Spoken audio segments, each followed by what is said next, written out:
Hello बच्चों, आप सभी का स्वागत है हमारे चैनल एनसीईआरटी ट्यूटोरियल के ऊपर। और यहां पर इस वीडियो हम लोग पढ़ रहे हैं कक्षा 10 के राजनीति विज्ञान के अध्याय नंबर 3 को, जिसका नाम क्या है? जाति, धर्म और लैंगिक मसले। तो यहां पर इस अध्याय को हम लोग एनसीईआरटी किताब की मदद से पढ़ने वाले हैं, लाइन बाय लाइन एक्सप्लेनेशन के साथ पढ़ने वाले हैं और पूरा अध्याय पढ़ने वाले हैं और समझने वाले हैं। अब देखिए, यहां पर अगर आप पिछले साल का किताब उपयोग कर रहे हैं या फिर आप क्या कर रहे हैं कि भाई पुराना किताब आपने खरीदा था या फिर किसी बड़े भाई का किताब आप यूज कर रहे हैं, तो उसमें यह अध्याय आपको अध्याय नंबर 4 मिलेगा। लेकिन जो लेटेस्ट एनसीईआरटी आया है उसमें यह अध्याय हो चुका है अध्याय नंबर 3। तो आइए इसको शुरू करते हैं और इस अध्याय को पढ़ते हैं और समझते हैं। इस अध्याय का आप नाम क्या देख रहे हैं? चैप्टर का नाम क्या देख रहे हैं? नाम है जाति, धर्म और लैंगिक मसले। तो यहां पर इस अध्याय में हम पढ़ने क्या वाले हैं, क्या हमें जानना है, समझना है? तो यहां पर इस अध्याय में अपने समाज में, अपने आसपास की दुनिया में 3 प्रकार के सामाजिक विभाजन को, सामाजिक विविधता को हम लोग पढ़ने वाले हैं, समझने वाले हैं। कौन कौन से सामाजिक विविधता?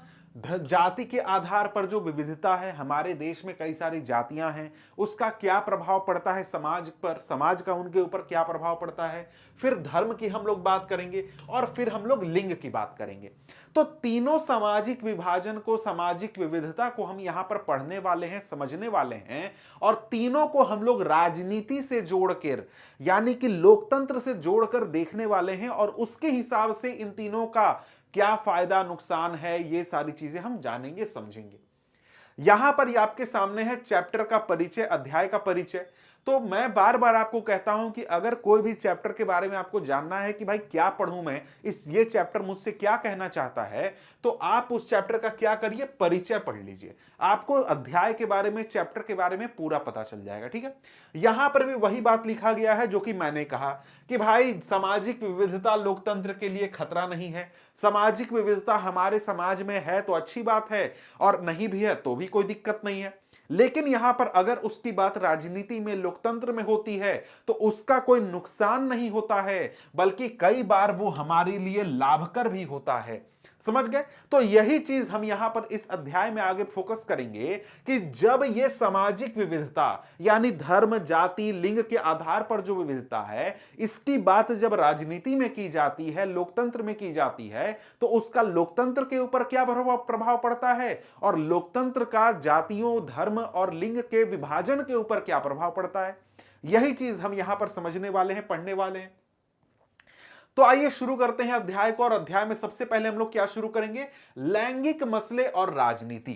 सबसे पहले हम अपने समाज में लैंगिक मसलों को पढ़ेंगे और साथ में उसका राजनीति में कैसे उसका मेल होता है, राजनीति पर क्या प्रभाव पड़ता है, ये सारी चीजें हम यहां पर समझेंगे। अब यहां पर अगर मैं इस अध्याय को, इस टॉपिक को शुरू करूं, तो यहां पर यही बात की गई है। क्या कहा जा रहा है? आइए अपनी बात की शुरुआत हम लैंगिक असमानता से करते हैं। हम किसकी बात कर रहे हैं भाई? लैंगिक असमानता की बात कर रहे हैं। अब यहां पर एक शब्द है असमानता। कौन सा असमानता? लैंगिक असमानता।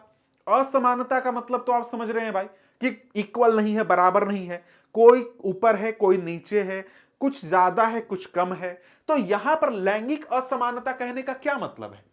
लैंगिक असमानता कहने का मतलब है कि हम जब अपने समाज को देखते हैं, अपने आसपास की दुनिया को देखते हैं, तो हमें पता चलता है कि हमारे देश में, समाज में लिंग के आधार पर असमानता है। मतलब क्या? सबसे अच्छा उदाहरण, आप अपने घर में हैं, आप अभी बच्चे हैं, स्कूल में पढ़ाई कर रहे हैं, और आप जो हैं अगर कोई काम करना चाहते हैं, कहीं घूमने जाना चाहते हैं, कुछ भी करना चाहते हैं, तो आपको अपने घर से परमिशन लेना होता है कि भाई मैं यहां घूमने जाना चाहता हूं, मम्मी पापा से आप पूछ रहे हैं। तो कई बार होता है कि आप मम्मी से पूछते हैं, लेकिन आपकी मम्मी बोलती है ना कि हाँ थोड़ा पापा को आ जाने दो ना, तो पापा बोलेंगे। तो ये क्या है?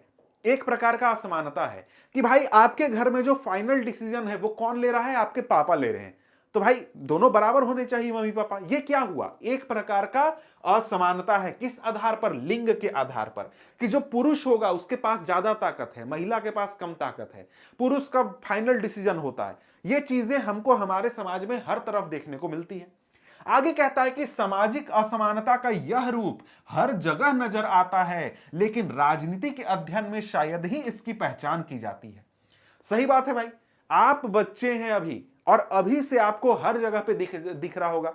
आप देख रहे होंगे कि आप अगर लड़के हैं तो आपके पढ़ाई के ऊपर, आपके ऊपर ज्यादा फोकस किया जाता है। आप अगर लड़कियां हैं तो लड़कियों के ऊपर उतना कम फोकस किया जाता है कि भाई जो बच्चे हैं, लड़के हैं, उनको ज्यादा पढ़ाया जाए, ज्यादा अच्छे स्कूल में डाला जाए, उनका एजुकेशन अच्छा किया जाए, या फिर कोई लड़का है तो उसको ज्यादा ख्याल रखा जाए, लड़कों के पास ज्यादा ताकत है। इस प्रकार की चीजें ये हमको हमारी दुनिया में सब तरफ दिखता है। मेरे आसपास भी बहुत सारी ये चीजें होती हैं। लेकिन जब हम राजनीति में असमानता की बात करते हैं, इक्वालिटी अनइक्वालिटी की बात करते हैं, तो हम यहां पर लिंग की उतनी बात नहीं करते। आप कभी भी असमानता लाने की बात कीजिएगा, इक्वालिटी बराबरी होने की बात कीजिएगा ना, कहीं भी पढ़ाई होगा तो वहां पर धर्म की बात होगी, वहां पर जातियों की बात होगी कि भाई कुछ जाति के लोग जो हैं उनको हजारों सालों से दबाया गया है, प्रताड़ित किया गया है। लेकिन ये लिंग वाली बात उतनी ज्यादा होती नहीं है हमारे समाज में, जबकि हर जगह ये चीज आपको देखने को मिलती है। आगे कहता है कि लैंगिक असमानता को स्वाभाविक या कहें कि प्राकृतिक और परिवर्तनीय मान लिया जाता है। मतलब हमारे समाज में हम सभी लोगों का यह अवधारणा है कि ये जो लैंगिक असमानता है, ये क्या है? प्राकृतिक है और ये अपरिवर्तनीय है। मतलब कि भाई जो ये अधिकार वाले और ताकत वाली बात है कि लड़कों के पास ज्यादा ताकत होगा, लड़के बाहर जाकर के काम करेंगे, बाहर घूमेंगे, 10 बजे रात तक घूमेंगे, लड़कियां बाहर नहीं जा सकती हैं, लड़कियां जो हैं वो उनको घर का अंदर का चूल्हा का काम करना होगा, घर के अंदर साफ सफाई काम करेंगी, बाहर जाकर नौकरियां नहीं करेंगी। इस प्रकार का जो एक असमानता है हमारे समाज में, वो असमानता कैसा है? प्राकृतिक मान लिया जाता है कि भाई भगवान ने ही तो ऐसा बना करके भेजा है ना, हमने थोड़े किया है, भगवान ही ने ऐसा बना करके भेजा है। और साथ में अपरिवर्तनीय मान लिया जाता है कि जैसा है वैसा ही रहना चाहिए, इसको नहीं बदलना चाहिए। ऐसी हमारी समाज में, हमारे लोगों के बीच में अवधारणा है। क्या यह अवधारणा सही है? जी नहीं, बिल्कुल भी सही नहीं है। ठीक है, आगे कहता है लेकिन लैंगिक असमानता का आधार स्त्री और पुरुष की जैविक बनावट नहीं, बल्कि दोनों के बारे में प्रचलित रूढ़ छवियां और तयशुदा सामाजिक भूमिकाएं हैं। अब यहां पर एक बात कहता है कि देखो भाई, यह बात गलत है कि लड़के और लड़कियां बराबर नहीं होते हैं, दोनों क्या होते हैं? बराबर होते हैं। और ये जो लैंगिक असमानता है हमारे समाज में, वो प्राकृतिक नहीं है, वो बायोलॉजी के ऊपर आधारित नहीं है, जीव विज्ञान के ऊपर आधारित नहीं है। ऐसा नहीं है कि उनके शरीर में कुछ ऐसा है कि लड़कियां बाहर जाकर के काम नहीं कर सकती हैं, या लड़के घर का चूल्हा वगैरह का काम नहीं कर सकते। नहीं, ऐसी कुछ बात नहीं है। ऐसा है क्यों? हमारे समाज में इस प्रकार का असमानता क्यों है? क्योंकि हमारे समाज में कई सारी रूढ़ छवियां हैं, कई सारी हमने सामाजिक भूमिकाएं बना करके रखी हैं कि जो लड़के होंगे वही जाकर के पुलिस की नौकरी करेंगे, लड़के होंगे वो जाकर के खेत में किसान का काम करेंगे, लड़कियां जाकर के नर्स होने का काम करेंगी, लड़कियां जो है वो टीचर होने का काम करेंगी। जैसे आपके समाज में कुछ अवधारणा होगी, आपके परिवार में भी अगर आप लड़के हैं तो आपको बोला जा रहा होगा तुम जाकर के इंजीनियर बन जाओ, लड़के हैं वो जाकर के तुम जाकर के पुलिस की नौकरी कर लो। अगर आपके घर में आपकी बहन है या फिर आप लड़की हैं जो कि ये वीडियो देख रहे हैं, तो आपको बताया जाए हाँ तुम डॉक्टर बनोगी तो ठीक रहेगा, तुम नर्स बन जाओगी तो ठीक रहेगा। मतलब आपके लिए पहले से तय कर दिया गया है कि आप कौन सा काम कर सकते हैं और कौन सा काम नहीं कर सकते। क्या यह चीज हमको भगवान ने आकर के बोला था या फिर जो धरती माता है उसने तय किया? नहीं, ये जो विचार है ये हमने अपने मन से बनाया है। हमारे समाज ने ये विचार बनाया है कि कौन सा व्यक्ति कौन सा काम कर सकता है। समझ गए कि भाई ये जो असमानता है हमारे समाज में, ये हमारे समाज की बनाई हुई है, प्रकृति ने ऐसा असमानता बना करके नहीं भेजा है। समझ गए? अब यहां पर आगे बढ़े तो आगे हमारे सामने अगर हम लोग बात करें तो आगे यहां पर टॉपिक आ जाता है निजी और सार्वजनिक विभाजन। ठीक है, वही हम लोग लिंग विभाजन की हम लोग यहां पर बात कर रहे हैं। तो यहां पर कहता है कि लड़के और लड़कियों के पालन पोषण के क्रम में यह मान्यता उनके मन में बैठा दी जाती है कि औरतों की मुख्य जिम्मेवारी गृहस्थी चलाने और बच्चों का पालन पोषण करने की है। समझ गए? जब बच्चे बड़े हो रहे होते हैं, आप भी अभी बड़े हो रहे हैं, आपके मन में भी यह बैठ चुका होगा। क्यों? क्योंकि आपके घर में आपको ऐसा बताया जाता होगा, आपके आसपास के इलाके में आपको बताया जाता होगा कि जो लड़कियां होती हैं वो क्या काम करेंगी? गृहस्थी चलाने का काम करेंगी, बच्चों के पालन पोषण करने का काम करेंगी, और लड़के जो होंगे वो क्या करेंगे? बाहर जाकर के काम करेंगे, नौकरी करेंगे, इस प्रकार की चीजें करेंगे। समझ गए? यह चीज अधिकतर परिवारों के श्रम के लैंगिक विभाजन से झलकती है। श्रम का लैंगिक विभाजन मतलब क्या? मतलब लिंग के आधार पर श्रम का विभाजन। मतलब वही चीज है कि जो महिलाएं हैं वो क्या है? स्त्रीलिंग है। वो क्या करेंगी? वो घर में रह करके काम करेंगी, घर का चूल्हा संभालेंगी, बच्चों का ख्याल रखेंगी, कपड़े धोने का काम, घर की सफाई करने का काम करेंगी। लेकिन जो एक पुरुष होगा वो पुरुष घर का काम नहीं करेगा। वो क्या करेगा? बाहर जाकर के पैसे कमाएगा, बाहर जाकर के कहीं पुलिस की नौकरी, डॉक्टर की नौकरी, या किसान होने का काम, मजदूर होने का काम, ये सारे काम कौन करेंगे? पुरुष करेंगे। मतलब बाहर का काम पुरुष करेंगे और घर का काम कौन करेंगे? महिलाएं करेंगी। यही क्या है? यही हमारे समाज का श्रम का लैंगिक विभाजन है कि हम लोग लिंग के आधार पर तय करते हैं कि कौन क्या काम करेगा, कौन क्या काम नहीं करेगा। यही चीज आपको आगे बताया गया है कि औरतें घर के अंदर का सारा काम काज, जैसे खाना बनाना, सफाई करना, कपड़े धोना, बच्चों की देखरेख करना आदि करती हैं, जबकि मर्द घर के बाहर का काम करते हैं। ये तो बात सही है भाई। ये तो आपके आसपास भी आपको दिख रहा होगा, बहुत ये कॉमन चीज है, ऐसा तो अजीब बात यहां पर नहीं लिखा हुआ है। ठीक है, आगे कहता है कि ऐसा नहीं है कि मर्द ये सारे काम नहीं कर सकते, दरअसल वे सोचते हैं कि ऐसे कामों को करना औरतों के जिम्मे है। अब ये बात भी सही है कि क्या आपके घर में जो काम होता है, जैसे चूल्हा पर खाना बनाने का काम है, या फिर कपड़े धोने का काम है, या फिर आप अगर देख ले तो घर का सफाई करने का काम है, क्या ये काम मर्द नहीं कर सकते हैं, लड़के नहीं कर सकते हैं? जी हां, बिल्कुल कर सकते हैं। तो क्यों नहीं करते हैं? क्योंकि उनके मन में यह बैठा दिया गया है बचपन से ही, या फिर उनके मन में यह विचार है कि घर के अंदर का जो सारा काम करने का जिम्मेदारी किसका है? वो जिम्मेदारी है औरतों का। मतलब जो पुरुष है वो घर के अंदर का काम नहीं संभालेंगे। पर जब सिलाई कटाई से लेकर इन्हीं सारे कामों के लिए पैसे मिलते हैं तो मर्द खुशी खुशी यही काम घर के बाहर करते हैं। यही बात है भाई कि भाई देखो, घर के अंदर सफाई नहीं करेंगे, घर के अंदर चूल्हा नहीं बनाएंगे, खाना नहीं बनाएंगे, घर के अंदर कपड़े नहीं धोएंगे, लेकिन वही पुरुष बाहर जाकर के किसी लॉन्ड्री में जाकर के नौकरी करते हैं, किसी होटल में जाकर के खाना बनाते हैं, नौकरी करते हैं, किसी आपको सफाई वाले कंपनी में या फिर नगर पालिका में या फिर कहीं भी काम करते हैं, जो कि वही काम करता है जो कि औरतें घर में करती हैं। लेकिन यही पुरुष बाहर जाकर के ये काम क्यों करते हैं? क्योंकि बाहर उनको पैसे मिलते हैं, वेतन मिलते हैं, इसलिए वही काम वो घर के बाहर करते हैं, लेकिन घर के अंदर वही काम वो नहीं करते हैं। समझ गए? अधिकांश दर्जी या होटल के रसोइये पुरुष होते हैं। सही बात है भाई। आप किसी भी ढाबे पर जाइए, होटल में जाइए, आपको ज्यादातर काम करने वाले जो लोग मिलेंगे वो कौन होंगे? पुरुष होंगे। महिलाएं आपको कम संख्या में यहां पर भी देखने को मिलती हैं। मतलब कि अगर आप देखें तो कितनी अजीब बात है कि महिलाएं पूरी दुनिया में हर घर में खाना बना रही हैं, लेकिन आप किसी अगर होटल में जाते हैं खाना खाने तो वहां पर खाना बनाने का काम कौन करता है? एक पुरुष करता है। खाना देने का काम कौन करता है? एक पुरुष करता है। बहुत कम ऐसा होता है कि आपको महिलाएं दिखेंगी किसी होटल में खाना बनाते हुए, या फिर आपको वेटर के रूप में, या फिर किसी भी तरीके से होटल मैनेजमेंट में। समझ गए? मतलब औरतें हैं लेकिन उनकी संख्या कम है पुरुषों के हिसाब से। ठीक है, समझ गए? आगे कहता है इसी प्रकार औरतें घर के बाहर काम न करती हो, ऐसा भी नहीं है।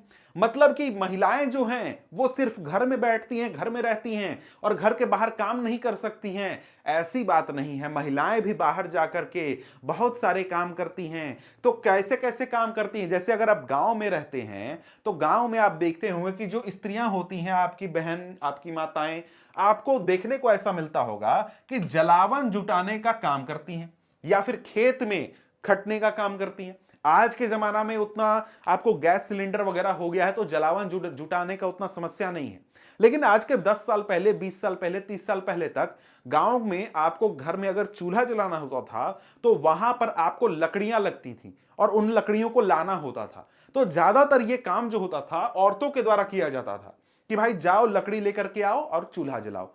और ये काम रियलिटी है, ये चीज रियलिटी है। मैंने भी अपने गांव में अपनी दादी को और भी औरतों को देखा है ये काम करते हुए। समझ गए?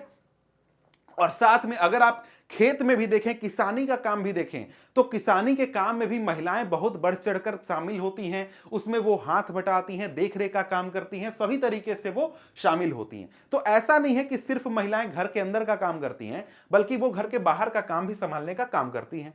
अब इसी प्रकार से कहता है, ये तो आपको गांव की बात हो गई, लेकिन अगर शहरों की भी बात करें तो शहरों में हम देखते हैं कि कई सारी गरीब स्त्री जो होती हैं वो नौकरानी का काम कई सारे मध्यम वर्गीय परिवार में करती हैं। मतलब कि अगर आप देखें तो शहरों में भी जो महिलाएं होती हैं, जो गरीब महिलाएं होती हैं, वो क्या काम करती हैं? नौकरानी का काम करती हैं। तो भाई वो भी तो नौकरी कर रही हैं, वो पैसे के लिए नौकरी कर रही हैं। तो वही बात है। इसी प्रकार से आगे देखें तो आगे यहां पर कहता है कि जो मध्यम वर्गीय स्त्री होती हैं वो दफ्तर में जाकर के काम करती हैं, दफ्तर में नौकरी करती हैं। तो वहां पर महिलाएं क्या कर रही हैं? बाहर काम कर रही है, घर के बाहर काम कर रही है। मतलब क्या समझ में आया? मतलब यह समझ में आया कि जो पुरुष हैं वो घर के अंदर का काम संभाल सकते हैं और जो महिलाएं हैं वो बाहर जाकर के पैसे भी कमा सकती हैं। और ये हो रहा है हमारे समाज में। मतलब सभी लोग नहीं कर रहे हैं, लेकिन कुछ लोग ऐसे हैं जो कि इस काम में शामिल हैं। उससे हमें क्या पता चला कि भाई दोनों एक दूसरे के रोल को, एक दूसरे के काम को पूरा कर सकते हैं, निभा सकते हैं। आगे कहता है कि सच्चाई यह है कि अधिकतर महिलाएं अपने घरेलू कामकाज के अतिरिक्त अपनी आमदनी के लिए कुछ न कुछ काम करती हैं, लेकिन उनके काम को ज्यादा मूल्यवान नहीं माना जाता और उन्हें दिन रात काम करने करके भी उसका श्रेय नहीं मिलता। मतलब जो महिलाएं हैं हमारे घरों में, वो महिलाएं आमदनी के लिए अपने घर के काम करने के अलावा कुछ काम कर रही होती हैं, समझ गए? और वो एक प्रकार से कहें तो पुरुषों से ज्यादा काम कर रही होती हैं कि भाई बाहर का काम भी करो, जैसे कहीं नौकरी करना, घर आपको कहीं पैसे कमाना, उसके बाद घर आकर के घर का चूल्हा भी संभालना, लेकिन उनके काम को उतना महत्व नहीं दिया जाता, तवज्जो नहीं दिया जाता और उनको उनके काम के लिए श्रेय नहीं मिलता है। ठीक है, आगे कहता है, अब यहां पर एक चीज आपको समझना, अभी तक आपने क्या समझा? श्रम का लैंगिक विभाजन समझा कि भाई देखो श्रम के आधार पर, लिंग के आधार पर श्रम का विभाजन कैसे होता है हमारे समाज में, उसकी क्या स्थिति है। अब यहां पर हम समझेंगे कि श्रम के आधार पर जो ये लैंगिक विभाजन हुआ है कि जो पुरुष हैं वो बाहर जाकर के काम करेंगे, फील्ड का काम करेंगे और महिलाएं घर के अंदर का काम संभालेंगी, इसका परिणाम क्या हुआ है, महिलाओं के ऊपर इसका क्या असर हुआ है, ये चीज अब हम यहां पर बात करने वाले हैं। तो यहां पर कहता है कि श्रम के इस तरह के विभाजन का नतीजा यह हुआ है कि औरत तो अपने घर की चार दीवारी में सिमट के रह गई है और बाहर का सार्वजनिक जीवन पुरुषों के कब्जे में आ गया है। मतलब कि जो औरत है वो क्या कर रही है? घर का काम संभाल रही है, तो वो एक प्रकार से अपनी पूरी जिंदगी घर के अंदर कैद रहती है। लेकिन घर के बाहर जो लोग हैं, यानी जो पुरुष हैं, जो कि घर के बाहर के समाज को देख रहे हैं, समाज में शामिल हो रहे हैं, उसमें पूरा हिस्सा ले रहे हैं, तो पुरुष का जो सार्वजनिक जीवन है समाज का, जहां पर लोग मिलते हैं, विचार करते हैं, समाज में क्या करना है, देश में क्या करना है, इस प्रकार का जो सार्वजनिक जीवन है, इसके ऊपर किसका कब्जा हो गया? पुरुषों का कब्जा हो गया। मतलब कि सारे नेता आपको कौन दिखेंगे? पुरुष दिखेंगे। सारे अधिकारी कौन दिखेंगे? पुरुष दिखेंगे। पुलिस अफसर आपको कौन मिलेगा? पुरुष मिलेगा। मतलब जो भी सामाजिक चीजें हैं, समाज का डिसीजन लेना, देश कैसे चलेगा, समाज कैसे चलेगा, यहां पर आपको ज्यादा संख्या में पुरुष दिखते हैं। क्यों दिखते हैं पुरुष? क्योंकि जो औरतें हैं वो कहां पर हैं? घर के अंदर घर संभाल रही हैं, इस वजह से। अब आगे यहां पर कहता है कि मनुष्य जाति की आबादी में औरतों का हिस्सा कितना है? औरतों का हिस्सा 50% है, मतलब आधा है। लेकिन सार्वजनिक जीवन में, खासकर राजनीति में, उनकी भूमिका नगण्य ही है। और बिल्कुल सही बात है भाई कि जो महिलाएं हैं वो हमारे सभी इंसान, जितने भी इंसान हैं, उनमें आधे कौन है? आधे महिलाएं हैं।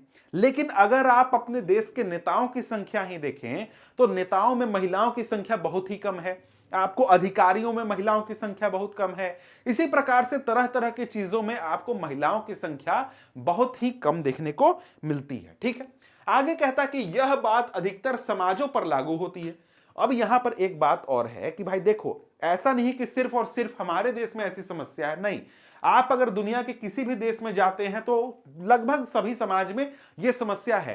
अब हो सकता है कि जो पश्चिम के देश हैं वहां पर अब यह चीज कम हो गया है, महिलाओं की हिस्सेदारी बढ़ गई है, लेकिन अभी भी ऐसा 50-50 वाला हिसाब कहीं भी आपको देखने को नहीं मिलता है। आगे कहता है कि पहले सिर्फ पुरुषों को ही सार्वजनिक मामलों में भागीदारी करने, वोट देने या सार्वजनिक पदों के लिए चुनाव लड़ने की अनुमति थी। मतलब आपने फ्रांसीसी क्रांति पढ़ा होगा। फ्रांसीसी क्रांति जब आपने पढ़ा तो वहां पर आपको क्या जानकारी मिला कि जब फ्रांस में लोकतंत्र आया था तो वोट देने का अधिकार किसको मिला था? सिर्फ और सिर्फ पुरुषों को मिला था, महिलाओं को नहीं दिया गया था। समझ गए? और उनको करीब 200 सालों तक आंदोलन करना पड़ा था वोटिंग का अधिकार लेने के लिए। और ऐसा सिर्फ फ्रांस में नहीं हुआ था, बल्कि जितने भी देश थे जहां पर लोकतंत्र आया था वहां पर ऐसी समस्या आई थी। महिलाओं को वोट देने का अधिकार नहीं मिला था, सार्वजनिक मामलों में उनको बोलने का अधिकार नहीं था, वो एक प्रकार से समाज के नीति निर्देशक लोगों में शामिल नहीं हो रहे थे महिलाएं। समझ गए? आगे कहता है कि धीरे धीरे राजनीति में लैंगिक मुद्दे उभरे। मतलब जैसे जैसे आंदोलन आगे बढ़ा, जैसे कि हमने फ्रांसीसी क्रांति में भी ये चीज पढ़ा है कि महिलाओं ने आंदोलन किया था, बहुत बड़े स्तर पर अपने अधिकारों के लिए आंदोलन किया था, तो राजनीति में लैंगिक मुद्दे आने लगे कि भाई महिलाओं को भी भागीदारी मिलनी चाहिए, महिलाओं को भी हिस्सा मिलना चाहिए। और यहां पर इसकी वजह से दुनिया के अलग अलग हिस्सों में औरतों ने अपने संगठन बनाए और बराबरी के अधिकार हासिल करने के लिए आंदोलन किए। भाई आंदोलन आपने फ्रांस में तो पढ़ लिया था, उसी प्रकार का आंदोलन जर्मनी में हुआ, उसी प्रकार का ब्रिटेन में हुआ, उसी प्रकार का अमेरिका में हुआ, भारत में भी हुआ। हर जगह पे इस प्रकार के आंदोलन हुए कि महिलाओं को बराबर की हिस्सेदारी दी जा सके, राजनीति में उनका हिस्सा बढ़ाया जा सके, वोट देने का अधिकार मिल सके। अब एक प्रकार से आप समझ सकते हैं कि हमारा देश जब आजाद हुआ था तब उसी समय से सभी लोगों को वोट देने का अधिकार दे दिया गया था। समझ गए? सार्वभौमिक वयस्क मताधिकार हमारे देश में जब आजाद हुआ था देश, जब संविधान बना था, उसी समय से दे दिया गया था। समझ गए? अब यहां पर आगे बढ़ते हैं तो विभिन्न देशों में महिलाओं को वोट देने का अधिकार प्रदान कराने के लिए आंदोलन हुए, बहुत देशों में हुए। जैसे फ्रांस का मैं बार बार नाम ले रहा हूं क्योंकि फ्रांस के बारे में आपने पढ़ा है। उसके अलावा बहुत सारे देश हैं जहां पर आंदोलन चले ताकि महिलाओं को वोट देने का अधिकार मिले। आगे कहता है कि इन आंदोलनों में महिलाओं के राजनीतिक और वैधानिक दर्जे को ऊंचा उठाने और उनके लिए शिक्षा तथा रोजगार के अवसर बढ़ाने की मांग की गई। कि जितने भी आंदोलन चले वो सिर्फ ये नहीं चाहते थे कि महिलाओं को वोट देने का अधिकार मिल जाए, जी नहीं, उसके अलावा वो आंदोलन के जो में शामिल लोग थे वो चाहते थे कि महिलाओं की शिक्षा की स्थिति भी बेहतर बनाई जाए, महिलाओं को रोजगार के भी अवसर मिले, और साथ में यहां पर यह क्या किया जाए कि भाई जो पूरा सार्वजनिक जीवन है उसमें महिलाओं की हिस्सेदारी किसी प्रकार से बढ़ाई जाए। आगे कहता है कि मूलगामी बदलाव की मांग करने वाले महिला आंदोलनों ने औरतों के व्यक्तिगत और पारिवारिक जीवन में भी बराबरी की मांग उठाई। इन आंदोलनों को नारीवादी आंदोलन कहा गया। अब यहां पर देखिए, कुछ लोग ऐसे थे या फिर कुछ महिलाएं ऐसी थी, कुछ आंदोलन में शामिल लोग ऐसे थे, उनका मांग था कि देखिए भैया, यहां तो ठीक है कि चुनाव में वोट देने का मांग हो रहा है, लड़कियों को शिक्षा देने का मांग हो रहा है, उनको नौकरी देने का मांग हो रहा है, जी नहीं, इतना से काम नहीं चलेगा, इसके अलावा और भी चीजें देनी होंगी। क्या देना होगा? हमारे समाज में जो परिवार हैं, परिवार में भी महिलाओं को अधिकार मिलने चाहिए, परिवार में भी महिलाओं को बराबरी का दर्जा मिलना चाहिए। तो इस प्रकार के जो भी विचार थे उन सबको, यानी इस प्रकार के जो भी आंदोलन चले जहां पर महिलाओं को बराबरी का दर्जा दिलाने का बात किया गया, उनको क्या कहा गया? नारीवादी आंदोलन, यानी कि फेमिनिस्ट। एक प्रकार से आपने शब्द सुना होगा, उसका मतलब यहां पर कहीं दिया गया है, आपको डेफिनेशन देख सकते हैं, यहां पर नहीं है, शायद अगले पेज में होगा, मैं आपको दिखा दूंगा। ठीक, तो उसका डेफिनेशन, ये इंपॉर्टेंट शब्द है, इसको ध्यान में रखिएगा। ठीक है, मतलब इसका सीधा मतलब होता है कि जो महिलाओं के बराबरी के अधिकार की बात करता है उसको नारीवादी या फिर फेमिनिस्ट कहा जाता है। ठीक है, अब यहां पर बात करें तो आगे यहां पर क्या कहता है? आगे कहता है कि लैंगिक विभाजन की राजनीतिक अभिव्यक्ति और इस सवाल पर राजनीतिक गोलबंदी ने सार्वजनिक जीवन में औरतों की भूमिका को बढ़ाने में मदद की। आज हम वैज्ञानिक, डॉक्टर, इंजीनियर, प्रबंधक, कॉलेज और विश्वविद्यालय शिक्षक जैसे पेशों में बहुत सी औरतों को पाते हैं, जबकि पहले इन कामों को महिलाओं के लायक नहीं माना जाता था। वही बात है भाई, देखो बहुत सारा आंदोलन हुआ, बहुत सारी महिलाओं ने क्या किया, आंदोलन में हिस्सा लिया कि भाई हमको भी बराबर का अधिकार मिले, हम जाकर के नौकरी करें, पढ़ाई करें, वोट दें, सरकार बनाएं, नेता बने। और उसका असर भी हुआ। क्या असर हुआ? आज आपको बहुत सारे जगहों पर महिलाएं मिल जाती हैं, जैसे डॉक्टर के रूप में मिल जाएंगी। आज तो आपको मतलब कोई भी ऐसा क्षेत्र नहीं बचा है जहां पर महिलाएं शामिल ना होती हों। हमारे देश की सेना में भी बहुत सारी महिलाएं शामिल हो चुकी हैं, आपको पुलिस में महिलाएं मिलेंगी, हमारे देश की नेता बहुत बड़ी संख्या में महिलाएं मिलेंगी। और खासकर हमारे देश में इसी वर्ष, मतलब इस वर्ष नहीं, पिछले वर्ष 2023 में औरतों के लिए रिजर्वेशन बिल लागू कर दिया गया कि हमारे देश की जो संसद है, हमारे देश की जो विधानसभा है और साथ में पंचायत में तो पहले से ही है कि हमारे देश में जितनी भी सीटें हैं उसमें से 33% सीटें किसके लिए रिजर्व कर दी गई? महिलाओं के लिए रिजर्व कर दी गई। तो अब हमारे देश में महिला नेताओं की भी संख्या बहुत ज्यादा बढ़ने वाली है। समझ गए? आगे कहता है कि दुनिया के कुछ हिस्सों जैसे स्वीडन, नॉर्वे, फिनलैंड जैसे स्कैंडिनेवियाई देश में सार्वजनिक जीवन में महिलाओं की भागीदारी का स्तर काफी ऊंचा है। इन देशों में क्या है, महिलाएं बहुत बड़ी हिस्सा में, बहुत बड़े संख्या में आपको सार्वजनिक जीवन में शामिल होती हैं। ठीक है, अब यहां पर आगे अगर हम लोग बढ़ें तो आगे यहां पर क्या कहता है? आगे यहां पर आपको ये जो चार्ट दिया गया है इसमें बताया गया है कि भाई देश में, हमारे समाज में जो महिलाएं हैं वो कितने घंटे काम करती हैं, पुरुष कितने घंटे काम करते हैं। तो इसमें यहां पर आप अगर देखें तो आपको साफ साफ पता चलेगा कि जो महिलाएं हैं वो एक प्रकार से 1 घंटे लगभग ज्यादा काम करती हैं पुरुषों के मुकाबले में। ठीक है, अब यहां पर आगे बढ़े तो आगे क्या कहता है? अब यहां पर आपको एक प्रकार से समझना है कि जो हमारे देश की महिलाएं हैं उनकी आज की क्या वास्तविक स्थिति है। समझ गए? कहता है कि हमारे देश में आजादी के बाद से महिलाओं की स्थिति में कुछ सुधार हुआ है, पर वे अभी भी पुरुषों से काफी पीछे हैं। ये सच्चाई है भाई। आज के 100 साल पहले जो महिलाओं की स्थिति थी उससे बहुत अच्छी स्थिति हो चुकी है। महिलाएं आसानी से जाकर के नौकरी कर सकती हैं, नेता बन सकती हैं, कोई भी जाकर के पढ़ाई कर सकती हैं और परिवार के लोग भी उनको पढ़ाने के लिए अब तैयार हैं, उनको कोई परेशानी नहीं है। लेकिन आज भी अगर आप देखें तो समाज के बहुत बड़े हिस्से में जो महिलाओं को बराबरी का दर्जा मिलना चाहिए वो बराबरी का दर्जा आज भी उनको नहीं मिल रहा है। समझ गए? और यह कहता है कि आज हमारा समाज अभी भी पितृ प्रधान देश है। पितृ प्रधान है मतलब क्या? मतलब कि पुरुष जो हैं वो एक प्रकार से सत्ता संभालते हैं, पुरुष की सारी मर्जी चलती है। सिंपल सा बात यही है, इसका यही मतलब होता है। पितृ प्रधान का मतलब कि भाई जो फादर है वो रूल करेगा, पिताजी रूल करेंगे, इस प्रकार का सीधा मतलब है। समझ गए? आगे कहता है कि औरतों के साथ अभी भी कई तरह के भेदभाव होते हैं, उनका दमन होता है। तो आपसे अगर सवाल पूछा जाए एग्जामिनेशन में कि आज के समाज में, हमारे देश में औरतों का दमन किस प्रकार से होता है, किस किस रूप में होता है, तो आप यहां से आंसर उठा करके लिख सकते हैं। अब यहां पर अगर हम लोग देखें तो महिलाओं की आज की स्थिति हम समझ रहे हैं तो क्या कह रहा है? महिलाओं में साक्षरता की दर अब भी मात्र 54% है, जबकि पुरुषों में 76% है। देख लीजिए, यहीं पर आपको असमानता दिख गया। पुरुष आज हमारे देश में ज्यादा पढ़े लिखे हैं, महिलाओं के एजुकेशन पर, शिक्षा पर उतना ज्यादा ध्यान नहीं दिया जाता है। अब ये डाटा कुछ साल पुराना है, अभी लेटेस्ट का नहीं है। लेटेस्ट में भी अगर आप देखिएगा तो आपको अंतर दिखेगा। ठीक है, आगे कहता है इसी प्रकार स्कूल पास करने वाली लड़कियों की एक सीमित संख्या ही उच्च शिक्षा की ओर कदम बढ़ा पाती है। जब हम स्कूली परीक्षाओं के परिणाम पर गौर करते हैं तो देखते हैं कि कई जगह लड़कियों ने बाजी मार ली। भाई सिंपल सी बात है कि अगर हम लोग देखें कि कितने लड़के 10th पास हैं और कितनी लड़कियां 12th पास हैं, तो अगर आप लोग देखें तो यहां पर जैसे जैसे आप आगे बढ़िएगा, इसके बाद अगर आप लोग कॉलेज की बात करते हैं तो जितनी लड़कियां 10th में थी उसमें से बहुत कम लड़कियां 12th में जाती हैं और उसके बाद बहुत कम लड़कियां जाकर के कॉलेज में पढ़ाई करती हैं। तो पुरुषों की तुलना में जो महिलाएं हैं, लड़कियां हैं, उनके ज्यादा पढ़ाने पर जोर नहीं दिया जाता।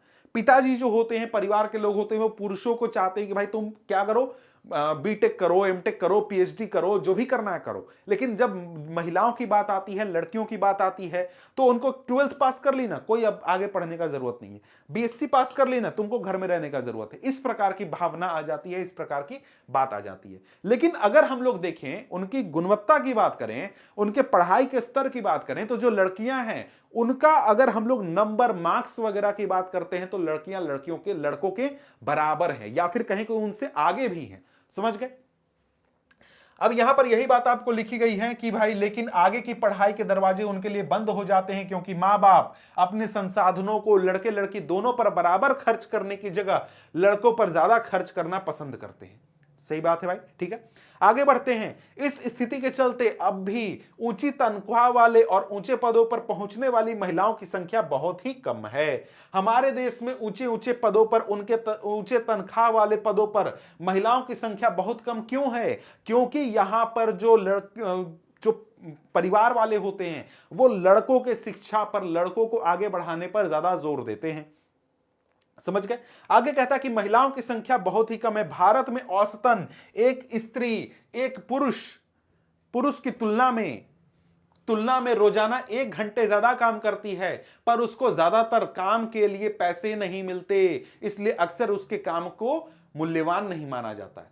कि भाई देखो, हमारे देश में जो महिलाएं हैं वो पुरुषों की तुलना में 1 घंटे ज्यादा काम कर रही हैं। किस हिसाब से? अब पूछोगे भाई किस हिसाब से सर? तो ऊपर जो मैंने तुमको डाटा दिखाया था उसके हिसाब से। अगर घर का काम और बाहर का काम सब हम लोग मिला देते हैं और पुरुषों के द्वारा किए गए घंटे काम और महिलाओं के द्वारा किए गए घंटे काम को कंपेयर करते हैं तो महिलाएं 1 घंटे ज्यादा काम करती हैं। लेकिन उनकी कद्र क्यों नहीं होती? क्योंकि उनको उनके काम के लिए वेतन नहीं मिलता है, इसलिए उनकी उतनी कद्र नहीं होती है। समझ गए? आगे कहता है कि समान मजदूरी के संबंधित अधिनियम में कहा गया है कि समान काम के लिए समान मजदूरी दी जाएगी। बहरहाल काम के हर क्षेत्र में, यानी खेल कूद की दुनिया से लेकर सिनेमा के संसार तक, कल कारखानों से लेकर खेत खलिहान तक महिलाओं को पुरुषों की तुलना में कम मजदूरी मिलती है, भले ही दोनों ने समान काम किया हो। मतलब यहां पर बात यह है कि भाई देखो, अगर एक पुरुष है एक महिला है, दोनों बराबर काम कर रहे हैं, लेकिन पुरुष को ज्यादा वेतन दिया जाता है, एक महिला को कम वेतन दिया जाता है। आप ये बात रियलिटी है, ये बात अगर आप समाज में जाएंगे, अगर आप वेतनों को तुलना करने की कोशिश करेंगे तो ये चीज आपको सही मिलेगा। समझ गए? आगे यहां पर अगर हम लोग देखें तो आगे यहां पर क्या कहता है कि भारत के अनेक हिस्सों में मां बाप को सिर्फ लड़के की चाह होती है, लड़की को जन्म लेने से पहले खत्म करने के तरीके इसी मानसिकता से पनपते हैं। मतलब कि अगर आप देखें तो बहुत सारे ऐसे परिवार होते हैं, वहां पर अगर आप जाएंगे तो आपको पता चलेगा कि वो लोग चाहते हैं कि क्या हो, हमारा सिर्फ बेटा हो, बेटी हमको नहीं चाहिए। तो वो लोग क्या करेंगे, बच्चे को जन्म लेने से पहले ही मार देंगे, या फिर मार नहीं पाएंगे तो कोशिश करेंगे। बहुत सारी चीजें की जाती हैं कि क्या किया जाए कि भाई जन्म लेने से पहले बच्चे का लिंग पता कर लिया जाए कि भाई लड़का हो रहा है या लड़की हो रही है। अगर लड़की हो रही है तो उसको क्या करो, खत्म कर दो, भ्रूण में ही खत्म कर दो, यानी भ्रूण हत्या करने की कोशिश की जाती है। समझ गए? इसीलिए अगर हम लोग देखें तो हमारे देश में जो सरकार है उन्होंने क्या किया है, सरकार ने एक तरीके से प्रावधान बना करके रखा है कि आप बच्चे के जन्म से पहले उसका लिंग पता नहीं कर सकते। समझ गए? क्यों किया गया है? इसी चीज को रोकने के लिए किया गया है कि भाई भ्रूण हत्या हमारे देश में रोका जा सके, और इसको क्राइम डिक्लेयर कर दिया गया है कि अगर आप ऐसा करते हैं और कोई भी आपको मेडिकल सेंटर आपको लिंग बताने का भी काम करता है बच्चे के जन्म से पहले, तो वो एक प्रकार से क्या होगा, क्राइम होगा, और वो मेडिकल सेंटर के खिलाफ क्या हो जाएगा, केस हो जाएगा। और ये जो चीज है ये बहुत बड़ी समस्या इसलिए है, लड़कियों की भ्रूण हत्या। हमारे देश में बहुत सारे इलाके ऐसे हैं वहां पर लिंग अनुपात बहुत ही कम है। मतलब कि 1000 लड़कों के ऊपर कितनी लड़कियां हैं वो क्या बताता है, ये हमें लिंग अनुपात बताता है। अगर हम अपने देश की देखें तो कितना है, 919। मतलब हर 1000 लड़के पर कितनी लड़कियां हैं, 919 लड़कियां हैं।